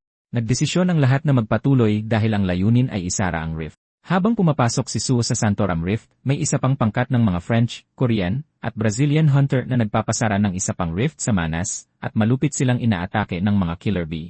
Napagtanto ni Park Hyo na wala itong saysay dahil ang mga bubuyog ay mga halimaw na kaya ring patayin ng mga sirang, ngunit kahit ang mga arang ay nilalapa. Nararamdaman ng hero ang pagbigat ng kanyang katawan. Kadalasan, madali lang niya sana silang madudurog. Mahirap malaman kung ilan pa ang makakalabas ng buhay doon. Sa Santarem, inaatake ng grupo ng mga Orsi ang ating mga bida. Naguguluhan ang grupo dahil hindi naman ganito kalakas ang mga Black Orsi. Ibinibigay na ng lahat ang buong lakas nila pero wala itong epekto sa mga Orsi. Tapos iniligtas ni Yoon ang kakampi niya mula sa nakamamatay na atake at agad siyang gumanti sa malaking maskuladong halimaw. Sa sobrang bilis, umikot siya sa likod nito at sinipa ito sa batok. Tapos umikot siya ulit at tinapakan ng malakas ang gulugod nito. Nawalan ng kontrol ang Orsi at sinubukan siyang tagain ng palakol, pero sariling kasama nito ang tinamaan dahil sa sobrang bilis niya. Sumunod, nagpakawala si Hyun ng isa pang malakas na suntok kaya tumalsik ang halimaw. Muntik nang makalimutan ng mga kakampi niya kung gaano siya kalakas dahil lagi nilang pinapanood na lumaban si Seo, pero winawasak din niya ang mga ito. Nag-aalala si Xiang dahil nakaranas agad sila ng matinding problema sa bungad pa lang. Kahit silang dalawa pa ang magsara nito, hindi ito magiging madali. Itinuro ni Seo kay Hyun ang itim na alon sa Orsi na makikita mo lang kapag nag-focus ka, kaya lalong lumalakas ang mga halimaw.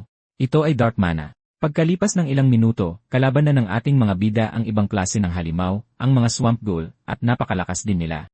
Nahihirapan ang lahat. May isa sa kanilang tinamaan ng malakas na halos pumunit sa combat armor niya. Sinalag ni Shuang ang nakamamatay na atake para sa kakampi niya, at napagtanto niyang kung ganito na ang mga Swamp Ghoul, mas malala pa ang mga Velkara. Kung lahat ng rift sa mundo ay lumakas ng ganito, sobrang laking problema yon. Sa Manus Rift, napagtanto ni Park Hayol na patay na ang mga rank hero ng Brazil at France. Naubos sila ng ilang Velkarah lang. Sa Santorin, iyon din ang sinasabi ni Sho. Sadyang napakadelikado ng mga halimaw na binalutan ng Dark Mana. Ngayon lang napagtanto ni Hyun na ang alon na yon ang nagpapalakas sa kanila. Isa itong siksik na mana na direktang inilagay sa mga katawan nila. Pero hindi man lang alam ng babae kung ano ang mana. Akala niya ay bagay lang ito sa video game. Bumuntong hininga si Sho at nagtanong si Hyun kung totoo ba yon sa totoong buhay. Kaya ipinaliwanag ng lalaki na ang pinagkaiba ng isang hero sa ordinaryong tao ay kung may mana ka o wala. Kakaiba para sa kanya ang isang mundo na walang ideya ng mana, pero ibig sabihin lang nito ay naging tahimik ang lahat hanggang ngayon. Sa kasamaang palad, hindi magtatagal ang kapayapaang iyon, at binugbog ni Seo ang mga Swamp Ghoul gamit ang mga kamao niya. Nagtanong si Yoon kung sa lahat ng uri ng mana, Dark Mana ba ang nagpapalakas sa mga halimaw, at sinabi ni Seo na para lang itong steroids. Tinanong niya kung paano ito nalaman ng binata, pero sinabi nitong ang mas nakakapagtaka ay hindi ito alam ni Yoon. Pagkaalis sa teritoryo ng Swamp Ghoul, sinunod ng guild ang payo ni Sho na iwasan ang mga Velkira at gumalaw ng mas mabagal. Pero sa daan, may nakita silang kakaiba, mga feeding kokoon ng Velkira. Ibig sabihin, malapit lang sila at kailangang maging alerto ng lahat. Kahit pa, sinabi ni Sho na nandyan lang ang totoong panganib at lumitaw ang apoy sa kamay niya. Gusto sanang malaman ng mga kakampi niya kung mage siya, pero hindi niya sila pinansin, pinatamaan agad ang mga kokoon, at sinabing ang mga Velkora na humigop ng Dark Mana ay ginagamit ito para kontrolin ang mga patay na parang mga puppet. Kung hindi nila wawasakin ang mga yon, mapapaligiran sila at mauubos ng mabilis. Ang natitira na lang ngayon ay patumbahin ang mismong nilalang. Tapos napagtanto ni Zhang na kahit unang beses pa lang ni Sho sa ganitong sitwasyon, alam na niya ang lahat. Nakakabaliw. Hindi lang ito basta lakas. Ito ay higit pa sa pagiging tao. Nakiusap si Kyun kay Seo na maging totoo at amining pangalawang buhay na niya ito. Ngumiti si Seo, inalala ang nakaraan, at inisip na parang ganoon na nga, pero hindi siya sumagot. Sa halip, nagtanong siya kung gaano pa katagal bago nila marating ang core ng rift. Sinabi ni Jeng na paglagpas ng gubat, nasa kalagitnaan na sila. Sinabi ni Seo na isasara nila ito ngayon, na ikinagulat ng lahat. Kaya niyang gawin yon, pero hindi kaya ng ibang miyembro ng guild. Karamihan sa kanila ay ubos na ang lakas. Kaya sinabi niyang magpahinga ang lahat, at siya na ang bahala sa mga Velkora sa kababalik. Nang hindi naghihintay ng sagot, tumakbo siya ng mabilis. Natigilan ang mga kakampi niya nang mapagtanto nilang ganoon pa karami ang natitira niyang lakas. Pagkalipas ng ilang minutong pagtakbo, nahanap niya ang halimaw, isang higanteng gagamba. Walang sinayang na oras, hiniwa niya ang kaliwang mga binti nito gamit ang kanyang espada. Bumitaw ng matinis na tili ang Valkyra, at pinaputukan siya ng sapot. Dahil nakatutok, hiniwa ni Sho ang lahat ng ito at ginamit ang pagkakataon para magpakawala ng malinis at eksaktong mga atake sa dambuhalang insekto. At ganoon kadali itong pinabagsak ng S-rank na si Sho. Napagtanto niyang dahil sa paghigop ng mana gamit ang teknik niya, hindi man lang siya napagod. Pagbalik niya, sinabi ni Hyun na parang hindi totoo ang paghuli mag-isa sa isang Velkora, at hindi man lang siya mukhang pagod. Sinabi ni Seo na wala siyang maramdamang halimaw sa gubat, kaya oras na para magpahinga. Ilang sandali pa, nagluluto siya ng karne at humingi ang isang kakampi niya. Nagbiro itong baka napakalakas ni Seo dahil kumakain siya ng ganoon. Na-curious tuloy ang hero kaya humingi rin siya ng kapiraso. Samantala, naiisip ni Seo na pampabusog lang naman talaga ang karne, pero kung gusto nilang lumakas, mabuti yon. Kaya binigyan niya sila ng munting regalo at ipinasa ang kaunti niyang mana sa kanila. Sinabi ng dalawang loko-loko na puno na sila ng enerhiya. Tapos sinabi ni Jung na kung dediretso lang sila, mararating nila ang Rift Core. Pero dahil pagod na ang lahat, mas mabuting bukas na lang pumunta. Iniisip ni Seo na dapat nila itong isara ngayon, pero puno na ang mga backpack nila. Sinabi ni Kun na pagod na siya dahil lumakas ang mga halimaw. Kailangan nila ng pinakamaraming Blue Croco Heart at iba pang materyales na makukuha lang sa Brazil. Pero nang lumitaw ang Dark Mana, nagbago ang lahat dahil hindi magandang senyales ang mga biglaang pabago-bagong sitwasyon. May bumabagabag kay Seo tungkol doon, pero nilinisan na lang niya ang backpack niya at sinabihan silang dalhin iyon sa hotel. Tapos sinabi niyang isasara niya agad ang rift at susunod na lang sa kanila. Nagpatuloy si Seo ng mag-isa, inubos ang lahat ng uri ng lumakas na halimaw at pinulot ang mga mahahalagang magic stone. Samantala, pabalik na ang grupo at nag-aalala si Zong para sa kanya. Sinabi ni Kyun na may napakarami pang lakas ang binata. Nahihiya pa siyang tawagin ang sarili niyang Srank kapag katabi niya si Seo. Siguradong wala nang ibang katulad niya sa buong mundo. Habang nangyayari iyon, pinapabagsak naman niya ang maraming dambuhalang Black Orsi. Sobrang dami nila pero halata namang hindi ito makakapigil sa kanya. Gumawa siya ng napakalaking fireball at inihagis ito ng diretsyo sa mga halimaw na nakaharang. Wala ni isa sa kanila ang nakaligtas. Pagsapit ng grupo sa labas ng rift, araw na. Hindi tumigil sa pakikipaglaban si Seo sa buong oras na yon. Nangungulekta siya ng napakaraming puso at magic stone sa daan dahil nag-iwan ng marami ang bawat isa sa kanila. Sa Brazilian Heroes Association, nagdiriwang ang lahat dahil nasara na ang rift. Pero sinabi nilang umalis ang guild na nandoon 10 minuto na ang nakakalipas na nagdulot ng pagkalito sa lahat. 10 minuto ang nakalipas, nakikipaglaban si Seo sa isang two-headed twin ogre. Ayon sa kanya, isa itong nilalang na mabilis na nag-evolve dahil sa Dark Mana, at nasa likod lang mismo ng pangit at malaking halimaw ang Rift Core. Naghahanda na si Seo para tapusin ito ng tuluyan. Pinagliyab niya ng apoy ang espada niya, sinimulan ang ikalawang anyo ng Vandian Swordsman style, habang sinasabing Grammy Grimoire Fora. Naging mga linya ang mahika. Isa itong brutal na atake na tumama sa kanang balikat ng ogre. Ninisyan siya ni Seo at sinabing nagsisimula pa lang siya, tapos iwinasiwas uli ang espada. Sumigaw sa sakit ang halimaw at sinubukang durugin ang bata, pero umiwas si Seo. Nagliyab ulit ang espada niya at nagpakawala ng mga malinis at eksaktong atake sa two-headed ogre. Sa huli, naputulan ng binti ang halimaw at ng iba pang bahagi ng katawan, pati na ang buhay nito. Ngayon ay nasa harap na niya ang core. Kahit na malapit na sa gitna, hindi nagbago ang dami ng Dark Mana, ibig sabihin ay hindi ito nagmumula sa core. Napagtanto ng ating bida na may isang taong may kagagawa ng lahat ng ito. Para mapuno ang rift ng ganyan karaming Dark Mana, kakailanganin mo ng isang Undead Lord o isang Imperial Lich. Pero kung nandyan nga sila, malamang naging zombie na ang halos lahat ng nabubuhay sa mundo, kaya mahirap makasigurado. Kahit ano paman, kung galing sa labas ang puwersa, hindi talaga ito matatapos kahit isara ang rift. Kahit na, nagpakawala ng malakas na suntok si Seo sa Purple Core kaya tuluyan itong nadurog. Pagbalik sa V, binabasa ni Presidente Daniel ang mga report na may gulat na ekspresyon sa kanyang mukha. Sa isang banda, sa team ng 3 bansa, iisang Srank lang ang nakaligtas, at sa kabilang team naman ay hindi lang isinara ang rift, lahat pa ng miyembro ay nakalabas ng buhay. Dumating na ang mga report mula sa ibang team sa rifts, at karamihan sa kanila ay nabigo at pabalik na. Naguguluhan ang Presidente dahil lahat ng team ay mayroong kahit isang Srank hero. Kaya ang tanging team na nagtagumpay ay ang kay Hyun, ang team ng Korea. Pero sumara lang ang rift nang makaalis na sila. Paparating na si Hyun sa bigi anumang oras, at kailangan siyang kausapin ni Daniel.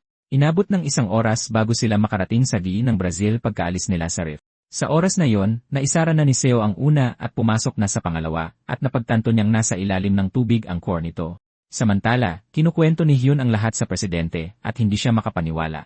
Sinabi niyang namatay ang ibang mga Srank sa kani-kanilang zone.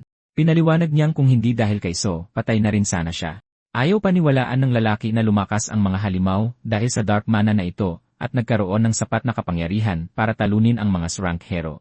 At ang mas malala pa, mas malakas itong si So Dojun kaysa sa lahat ng iyon. Bukod pa roon, nakatanggap sila ng report na isinara ang ilang rift sa South. Naisip ni Hyun na baka hindi lumitaw doon ang Dark Mana. Kahit na, hindi pa rin sila pwedeng magpakampante. Mas mataas ang level ng panganib ngayon kaysa noon. Sinabi niya kay Daniel na nagbago ang kulay ng entrance, at iyon lang ang tanging paraan para malaman sa ngayon. Tumawag siya at halos pasigaw na inutos na suriin agad ang mga entrance ng lahat ng rift sa Brazil. Nang umalis siya ng kwarto, tinawagan ni Hyun si Taiwan at sinabi rito ang lahat. Pero sa Korea, normal lang ang lahat. Walang Dark Mana. Kahit para sa mga SRANK, masyadong mabigat ang makipaglaban sa maraming halimaw sa ganoong level ng lakas. At kung makakuha ng ganyang kapangyarihan ang isang boss monster, magiging malaking sakuna yon. Kailangan maghanda ng lahat. Sa mga rift na may mga ilog, lawa, o isla, madalas ay nasa ilalim ng tubig ang core, pero syempre, hindi nakakahinga ang tao sa ilalim ng tubig. Kaya hindi gaanong maraming hero ang kayang lumaban ng buong lakas sa ganitong kapaligiran. Ang hero ng New Zealand na si Evan Looper ay isang SRANK na dalubhasa sa labanang underwater. Naniningil siya ng malaki para asikasuhin ang mga underwater rift dahil nang mag-awaken siya bilang hero, nagkaroon siya ng kakayahang huminga sa ilalim ng tubig. Sa ilalim, mas makapal ang dark mana, pero sumuong pa rin si Seo. Madilim sa ilalim, siguro ay dahil sa mana. Una, pinatatag ng ating bida ang kanyang sarili sa tubig, saka nag-adjust sa alon nito. Pagdating niya sa ilalim, inatake siya ng isang higanteng halimaw dagat. Ito ay isang arakon, pinuluputan nito ang binata na parang isang ahas. Itinuon ni Seo ang kapangyarihan niya at pinasabog ang gitna nito, kaya nahati sa dalawang nakakadiring piraso ang halimaw. At agad-agad na lumitaw ang mga killer piranha para kainin ang natira rito. Kung makikita lang ito ngayon ni Looper, siguradong magugulat siya ng sobra. Hindi na nag-abala ang ating hero na patatagin pa ang sarili. Pinanatili niya ang buong kontrol sa kanyang katawan. Nakabaon ang mga paa niya sa ilalim, at nagpapakawala siya ng mga suntok sa bilis na parang nasa lupa lang siya. Pero masyadong maraming kalaban ng sabay-sabay. Dito na siya may napansin sa ibaba, isang nakakakilabot na itim na isda na kumikinang ang mga mata. Hindi inaasahan ng bata na makakatagpo siya ng isang Arachromos doon. Sa dati niyang mundo, lahat ng naging alamat ay may isang pagkakapareho. Nanghuli sila ng Arachromos noong panahong mga pipitsugin pa lang sila. Hindi palalampasin ni Sho ang ganitong nakakabaliw na pagkakataon. Wala itong natural na kalaban. Kahit anong harapin nito ay nauwi sa pagbuo ng isang subspace na buong lumalamon sa biktima. Nakalunok ng tubig ang ating hero at nagsisimula ng mawala ng hangin. Madali lang patay nito sa bugbog pero hindi niya makukuha ang subspace nito. Ang tamang paraan ay pigilan ito gamit ang purong mana at magiging kanya na ang espasyong iyon. Kasabay nito, nag-anyong liwanag ang bida at nawasak ang lahat ng nasa paligid niya. Pero sa bilis na yon, paniguradong mapapaatras siya. Kaya mas itinuon ng hero ang sarili at nagbuhos ng higit pang mana. Sa prosesong ito, nahigop niya ang dark mana mula sa kalaliman. Nagsimulang dumugo ang ilong niya at mukhang masyado itong mabigat para sa kasalukuyan niyang katawan. Oras na para ibuhos ang lahat ng sabay-sabay. Sa itaas, isang pader ng tubig ang sumabog pataas kasama ng mga isda at ni Arceo, na ngayon ay hawak na ang subspace ng Ekremos. Paggising niya, nasa ibang lugar na siya at pinatutukan ng mga ibon. Napakawala siya ng malakas na bahing na nagpatakot sa maliliit na nilalang. Napansin niyang tumaas ang mana niya kumpara dati. Kaya, naging sulit naman. Pero ang pinakamalaking panalo rito ay ang subspace. Inihagis niya ang mga gamit niya doon sa kanag-unat. Wala nang pwedeng gawin dito sa rift, kaya isasara na niya ito at babalik sa cabin. Samantala, sa Korean Heroes Association, nakumpirma na ang mga pagkamatay. Dismayado si Taewong dahil nawalan sila ng mga taong hindi talaga pwedeng mawala. Nabanggit din niyang nakasara si Seo Dojun ng ilang puntos. Mas nakakabilib pa siya kaysa sa inaasahan. Dahil naging mainit na usapin ang issue kay Takashi, siguradong mas magiging malala ang epekto nito. At sa mga rift ng Korea, walang mga anomalya na katulad ng sa Brazil, pero hindi pa rin sila pwedeng maging kampante kahit sandali. Makitid ang utak ng presidente ng Brazil na si Daniel Lopez, at siguradong susulitin niya ng husto si Seo habang nasa lupain pa siya ng Brazil. Pusta pa ng assistant na si President Lopez lang din ang mauwing ma-pressure sa bata. Tumawa si Taiwang dahil naalala niyang hindi lang basta ordinaryong tao ang batang iyon. Sa Brazil, nagrereklamo si Daniel na masyado raw itong mahal. Sabi tuloy ni Seo na wala na silang dapat pag-usapan pero tinawag siya ulit ng presidente. Sinabihan siya nitong isipin ang kaligtasan ng Brazil dahil iyon ang misyon niya bilang isang SRANK hero. Pero sinabi ng binata na mag-isa niyang isinara ang dalawang rift. Hindi pa rin nasasara ng mga hero ng Brazil ang sa kanila. Dagdag pa ni Seo na walang kinalaman sa kanya ang kaligtasan ng Brazil. Kung ganito ang sitwasyon ng mga rift sa Korea, siguradong hindi magpapadala doon ang lalaking iyon ng kanyang mga hero. Sinabi ng assistant na kritikal ang sitwasyon. Lahat ng rift sa loob ng 500 km radius na nakasentro sa Santarem ay hindi mapapasok. Kung mangyari ulit ang ganoong bagay, iyon na ang katapusan ng Brazil. Sinabi niyo na simple lang ang solusyon. Gawin na lang ang hinihingi ni Seo. Kumpara sa kaligtasan ng Brazil, hindi ganoon kalaki yon. Pumayag si Daniel at sinabing sa bawat rift na isasara, makakakuha siya ng $50 milyon. Sabi ni Seo, para sa dalawang na isara na, kailangang ideposito na ang $100 milyon. Sa ganyang halaga, madali niyang makukuha ang pinakaligtas na bahay na hiningi ng totoong Seo Dojon. Natupad na ang pangako. Sana naman ay nasisiyahan na ang bata. Kaya pumayag ang asosasyon at pumirma si Seo ng kontratang pipilit sa kanyang manahimik. Nagkaroon ng burol para sa mga bayani at lahat ay nalungkot. Pagkatapos nyon, nagtanghalian ang guild kung saan tinanong ni Jung kung sasama si Seo sa susunod na rift, pero hindi pa rin nakakapagdesisyon ang bata. Kasi habang may isinasara siya, pwedeng pumunta ang team sa pasukan ng isa pa, at sabi ni Jung sa ganoong paraan, ay sabay nilang maisasara ang rift na yon, kaya nilang tapusin ang tatlo sa isang araw. Para sa mga isasara nila ng magkasama, makakakuha sila ng parte mula sa pabuya niya. Sinabihan din ni Seo si Hyun na huwag masyadong magpakapagod. Mag-iingat lang palagi. Akala ng lahat ay nagde-date silang dalawa. Kinalaunan, sa loob na ng rift, sinubukan ng isang Cyclops na atakihin ang bayani. Ngumiti ang bata kasi alam niyang mas kikita siya ng pera. Tumama ang suntok niya sa pisngi ng Cyclops at nadurog ang mukha nito, pero hindi ito natumba, kaya napagtanto ni Seo na matibay ang isang ito. Kaya nang sumugod ang Cyclops, nagdesisyon ang bata na subukan ang bagong pamamaraan. Tumungtong siya sa braso ng halimaw at diretsong sinipa ang mukha nito, pero ayos pa rin ang malaking maskuladong halimaw at ngayon ay inis na. Kaya sakto nang susuntukin ng Cyclops ang bata, binuksan ni Seo ang subspace niya, at tumama sa hangin ang kamao nito. Tapos lumabas ang kamay nito sa isa pang subspace, na sumuntok ng malakas sa likod ng sarili nitong ulo. Napagtanto ni Seo na hindi iyon epektibo sa laban dahil masyadong malakas umubos ng mana. Tapos dumating ang balitang isinara na ang rift sa South Maru. Hindi makapaniwala si Daniel na nasara ito sa loob lang ng 8 oras, at pumasok na ang pera sa account ni Seo. Kung ganito palagi, mauubos ang billions nila sa loob lang ng ilang araw. Napagtanto ng presidente na hindi nila pwedeng hayaang kunin niya ang lahat. Pero kung mahuhuli sila ng bayad, baka umayaw na lang si Seo. Iniutos ni Daniel na tawagan agad ang lahat ng kalapit na A-rank at IA-rank na bayani at bumuo ng team para makipagkumpetensya sa kanya. Ang pabuya ay aabot sa $10 isa 0,000,000 at makakakuha sila ng buong suporta. Ngayon ay si Seo Dojun laban sa International Alliance of Heroes. Sinong panig kaya ang mas maraming isasarang rift? Nakuha na ni Kang ang mensahe, at sinabi ng assistant niya na kinakabahan ang lahat sa chismis na may mga rank na namatay. Pagkatapos ay sinabi ng lalaki na hindi naman malaki ang isa 0,000,000, pero dahil madali lang ito, pwede na rin. Napagtanto niyang sama-sama silang pupunta bilang team na nakakabanas kung maiipit sila kasama ni Seo. Pero napansin nilang wala sa listahan ang pangalan ng bata. Pati ang kay Hyun Juyang ay wala rin. Nakakapagduda yon. Habang naglalakad sila, tinanong ng babae ang bida kung nagbabayad ba ng maayos ang asosasyon. Sabi niya siguro malaking pasanin ang pagbabayad, kaya tinipon nila ang lahat ng ibang bayani. Sa tingin ni Hyun ay mapagbigay ang bata, at ang asosasyon naman ang palihim na gumagawa ng kalokohan. Inilaan na nila ang pondong ipinangako nila kay Seo, kaya hindi na pera ang problema rito. May iba pang dahilan. Gaya ng inaasahan ng asosasyon ng Brazil, mabilis na nagkaresulta ang kompetisyon sa magkabilang panig.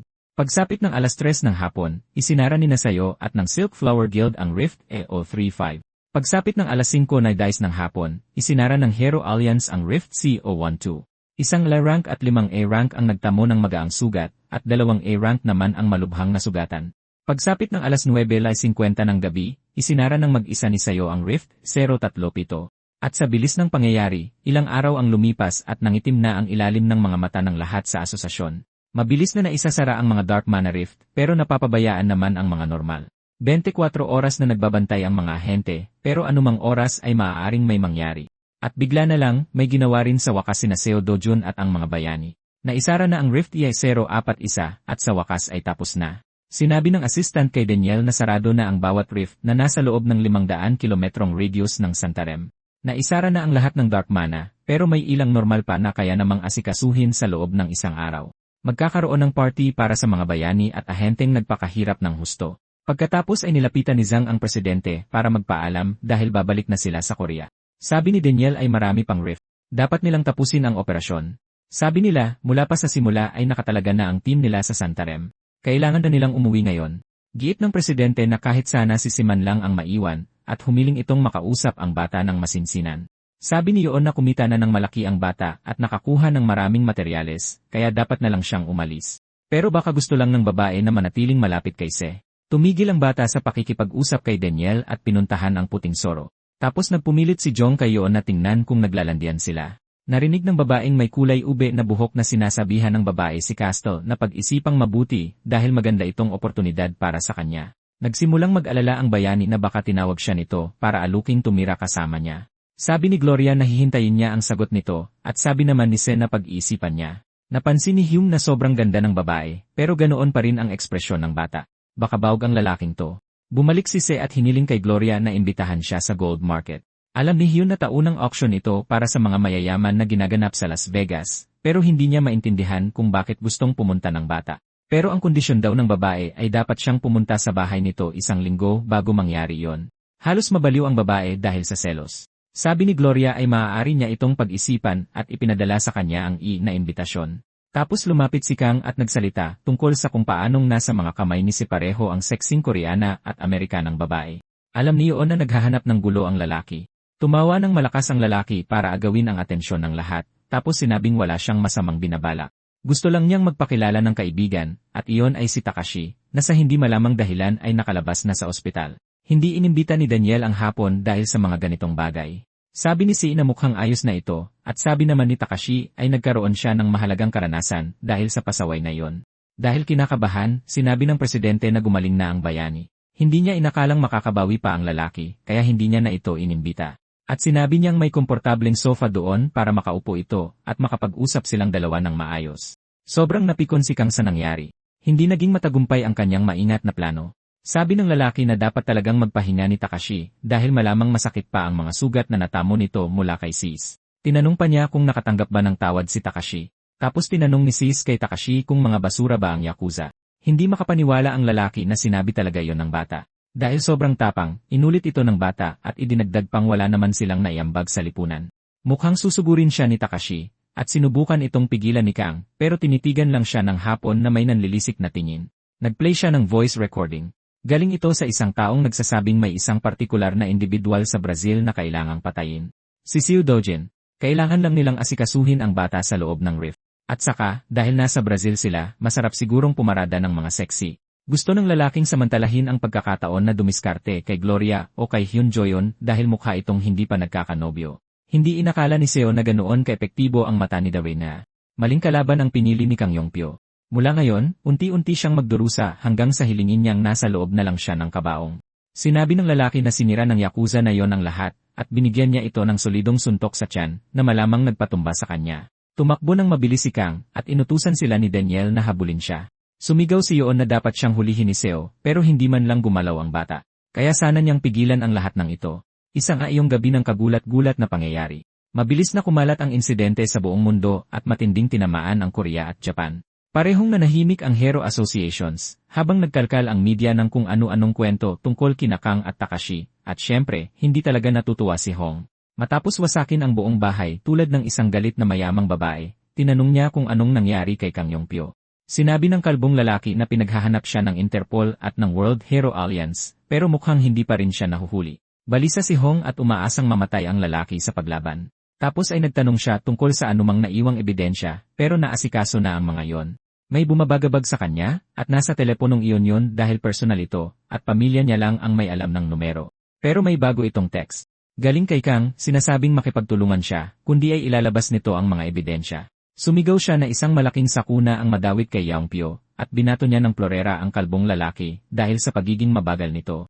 Paglabas niya ng kwarto, nakasalubong niya si Seo Kyung-chul, ang ama ni Hong Hee-jo. Nagulat siyang makita ang ama niya roon at hindi niya alam ang sasabihin.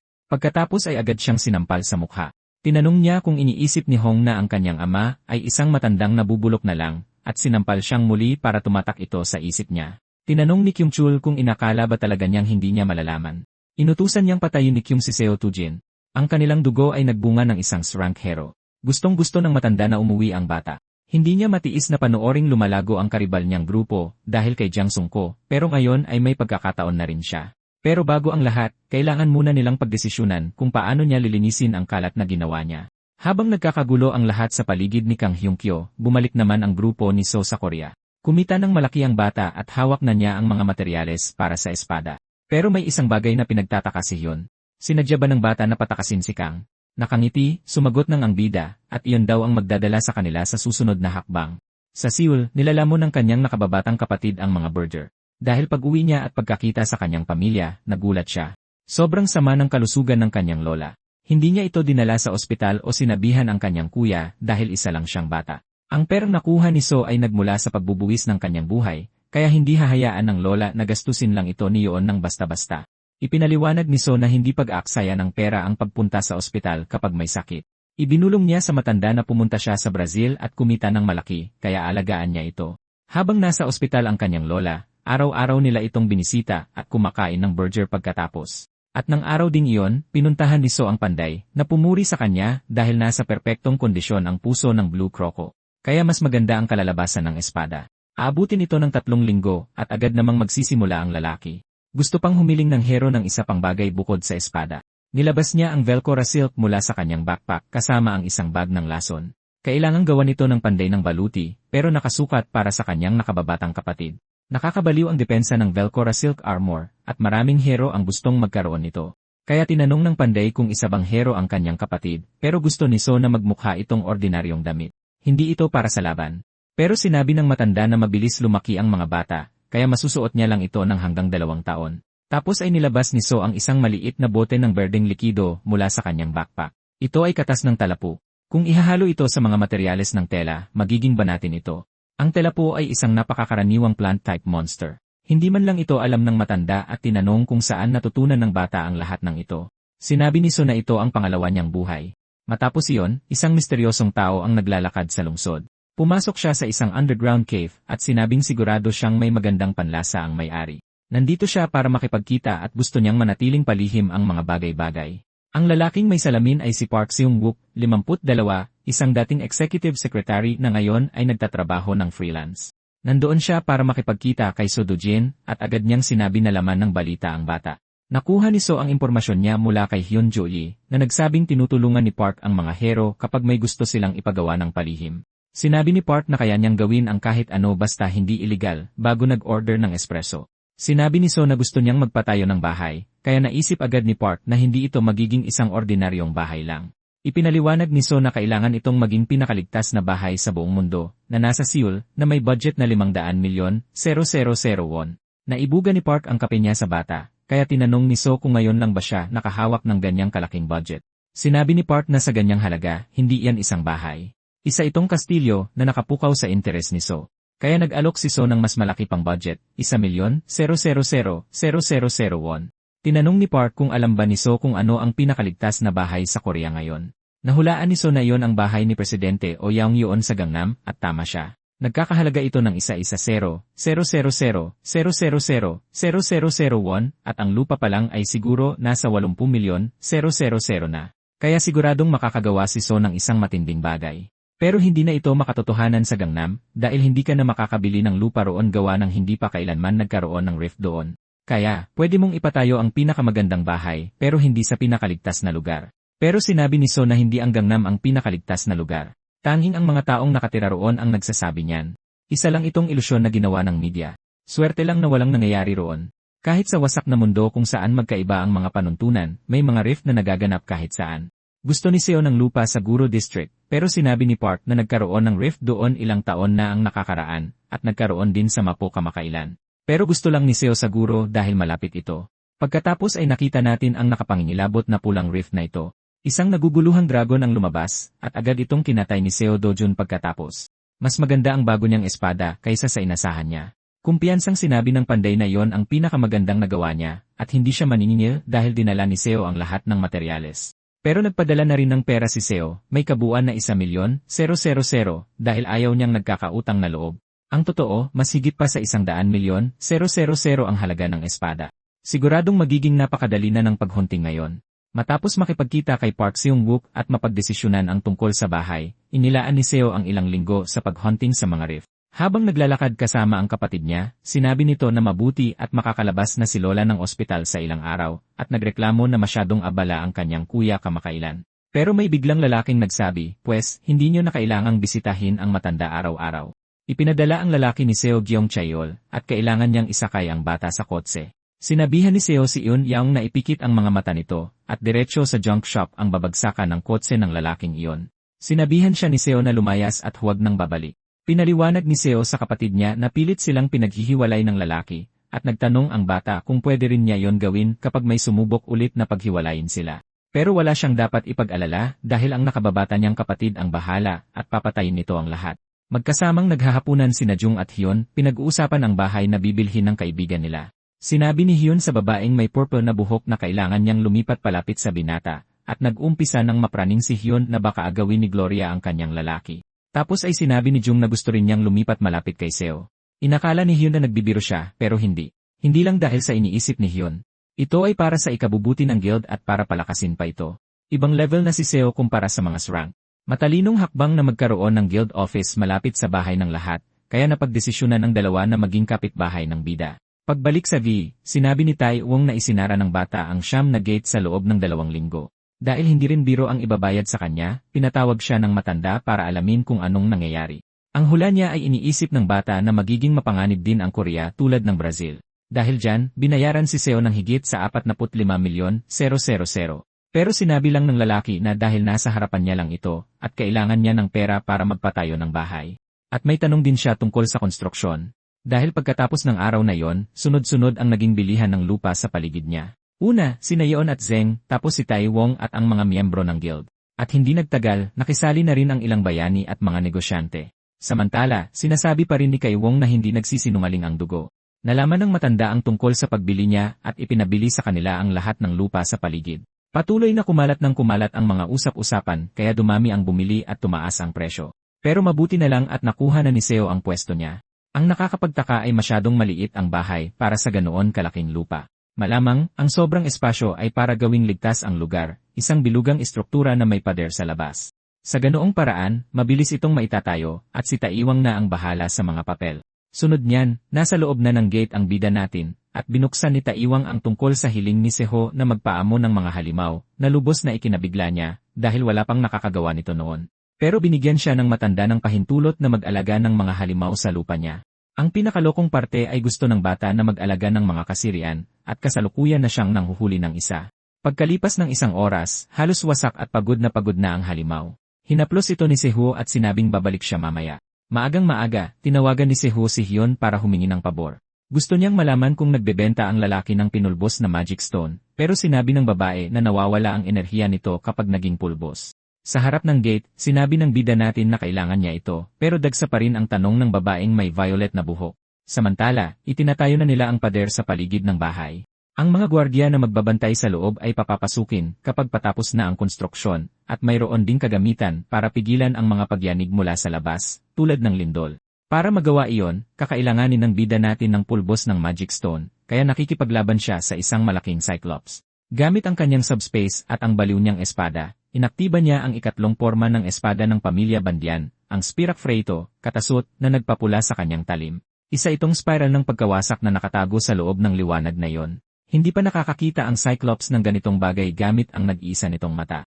Sari-saring malalaking butas ang sumabog sa katawan ng halimaw, at nakakuha siya ng purple na magic stone. Sa kanya ito dinurog ng pino at inilagay sa isang garapon. Pero kung iisipin, may tuturing ding pagyanig mula sa labas ang mga gate. Siguro kaya rin niya itong pigilan. Napakaangas niyan kung sakali. Habang abala si Seo Joon sa pagpuksa ng mga gate at pagbisita sa kanyang lola, isang matinding balita ang lumabas na ang bata ay apo ni Chairman Kyung Chul.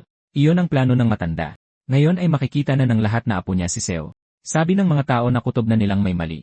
Isang bata na ganoon kabata na naging SRANK. Siguro pera lang iyon dahil anak siya ng mayaman. Sinimulan ng bida natin ang press conference sa pagsasabing pinanganak siyang anak sa labas at inabandona noong bata pa siya, at nagpatuloy siya sa pagkukwento ng kanyang buhay, ang totoong buhay ni Seo John. Kahit ang mga nagdududa ay nagsimulang makita ang mga post ng kanyang mga kaibigan sa eskwela, at na-interview din ang mga dati niyang boss, kaya nagsimulang maawa ang mga tao sa bata. Dahil dyan, bumagsak ng 30% ang stock ng grupo ng kanyang lolo sa isang iglap. Makikita natin ang orihinal na hinihiling na panatilihing ligtas ang kanyang lola at kapatid na babae. Malapit nang matupad ang pangakong iyon. Ang pinakamalaki at pinakamagandang seguridad sa mundo.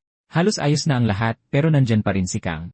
Sa ngayon, papasok siya mismo sa isang bitad. Ang huling dapat asikasuhin ay ang mga gate na bigla na lang sumusulpot kahit saan. Kaya inuuna muna nila ang labas bilang proteksyon laban doon. Dobling bayad ang ginagawa ng bata para makalipat siya agad, kaya matatapos ang lahat sa loob ng 10 araw.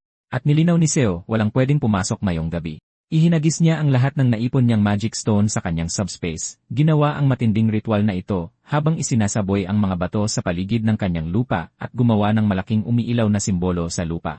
Lahat ng ito ang pinakamagandang kalidad ng bato na makuha niya, at pipigilan ng mga pulbos nito ang anumang hindi inaasahang pangyayari. Ngayong handa na ang base, kukunin na ng bida natin ang mga gwardiya. Samantala, sa isang parking lot, nakikipagtalo si Hong kay Kang dahil kung may oras siyang bantaan siya, sana ginamit na lang niya ito para patayin si Seo. Gumawa ng mga peking pagkakakilanlan ang babae. Nagawa niyang mahanapan ng matutuluyan at lahat-lahat ang lalaki. Ngayon, gusto niya ang ulo ng batang yon. Pinaliwanag ng bayani na tapos na siyang mag-alala sa mga taong gumawa nito sa kanya at nakatutok na lang siya sa bata. Tinanong ni Hong kung natatakot siya sa binata at sinabihan siya ni Kang na tumahimik at magtago dahil hindi biro ang labanan sa pagitan ng mga srang. Para magawa ito ng tama, kailangan niyang i-hostage ang batang babae at ang matanda pero hindi iwan ng bata ang kanyang pamilya. Handa ang lalaki na ubusin ang buong pamilya niya kung kinakailangan at nagtatanong pa rin si Hong kung natatakot siya. Habang hawak siya sa leg, isinigaw ni Kang na palagi niyang pinapatay ang mga taong sinabi niyang papatayin niya. Hindi habang buhay na mapoprotektahan ni Seo Doshin ang pamilya niya. Sa oras na magkamali siya, sila ang magiging biktima niya. Kung naiintindihan yun ni Hong, tatahimik siya at hindi na makikialam dahil sinabi ng lalaki na gagawin niya ito kahit anong mangyari. Sa isang nakakatakot na kastilyo, puro mga Death Knight lang ang naroon. Wala namang pinagkaiba ang boss sa mga halimaw. May 3 sa kanila sa may pinto at hindi sila madaling patayin. Dahil wala silang pisikal na katawan at hindi nakakaramdam ng sakit, hindi sila babagsak kung hindi mo hihiwain ang core ng kaluluwa nila. Nananatili sa mga Death Knight ang mga kakayahang natutunan nila nung tao pa sila, at ang bawat isa ay may kanya-kanyang estilo ng matinding pag-atake. Kawalang-galang kung lalabanan sila ng walang armas.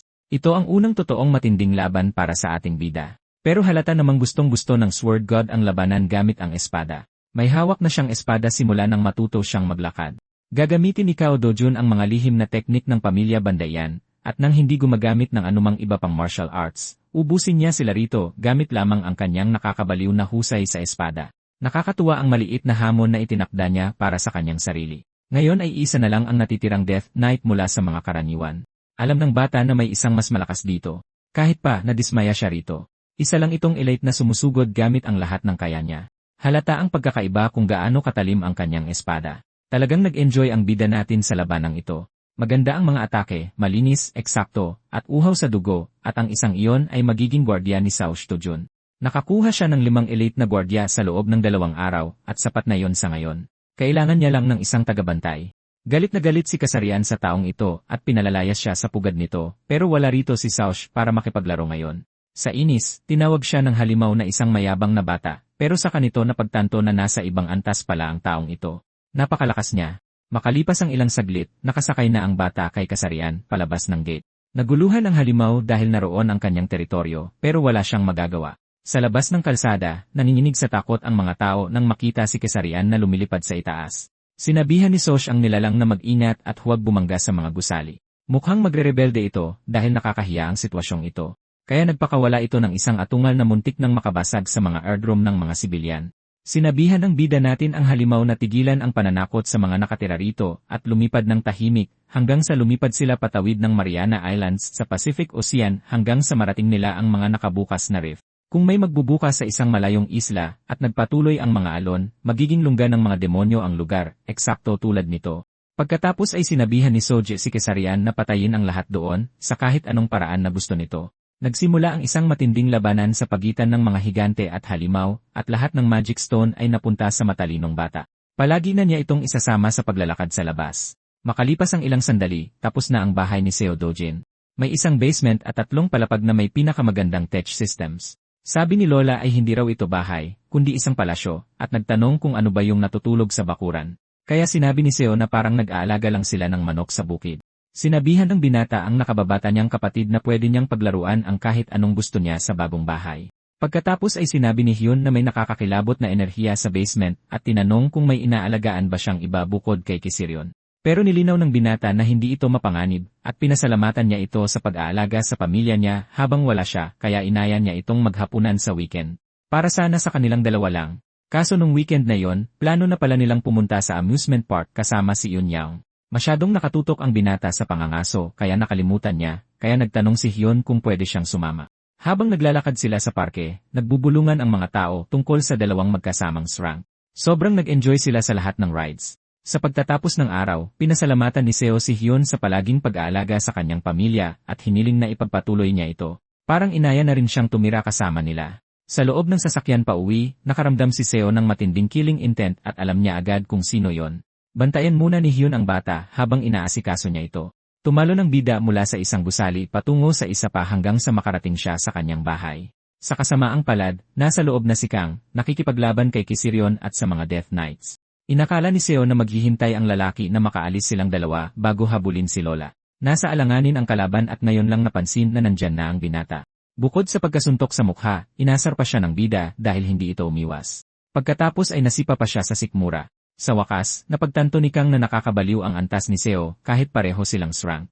Tinamaan ang ego niya pero dahil imposibleng manalo sa harap-harapang laban, nagdesisyon siyang puntiryahin ang pamilya ng bida. Uminom ang lalaki ng kakaibang pulang potion, pagkatapos ay lumaki ng ilang beses ang kanyang braso. Alam ni Seo na ito ang Osines Elixir, na nagbibigay sa iyo ng kaliwang braso ng isang titan, pero isang beses lang itong magagamit. Tinanong ng binata kung inubos ba ng lalaki ang pera niya sa black market. Sumigaw si Kang na imbes na magyabang, dapat niyang protektahan ang matanda. Umaasa siyang pagguho ng bahay dahil sa lindol, tatakbo ang bata para iligtas siya. Ngunit sinabi lang ni Seo na ginamit ni Kang ang kaunting utak niya kahit minsan, pero wala pa rin itong naitulong.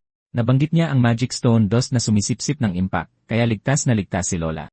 Mula ngayon, pagbabayaran ng katawan niya ang pagtatangkang saktan ang pamilya ng bida, at saka siya nakatanggap ng matinding hampas sa batok. Pagkatapos noon, isang sipa sa tagiliran. Dumating sina Koryon at ang mga security guard, at pinigilan nila ang bata na manood. Halos hindi nakaligtas si Kang Yaongpyo at isinuko siya sa Heroes Association. Maya-maya pa, nagpakita ang totoong Seo Dojin sa kanyang panaginip at nagpasalamat sa pagtupad ng kanyang hiling. Sobra-sobra pa ang ginawa ng Sword God kaysa sa kanyang hiniling. Kaya ano ang pwede niyang gawin para mabayaran ang lahat ng ito? Pero wala na siyang dapat bayaran pa. Kinaumagahan, tinanong ni Hyun kung nakatulog ng maayos ang binata, at mumiti siya dahil nahanap na niya ang kaligayahan doon.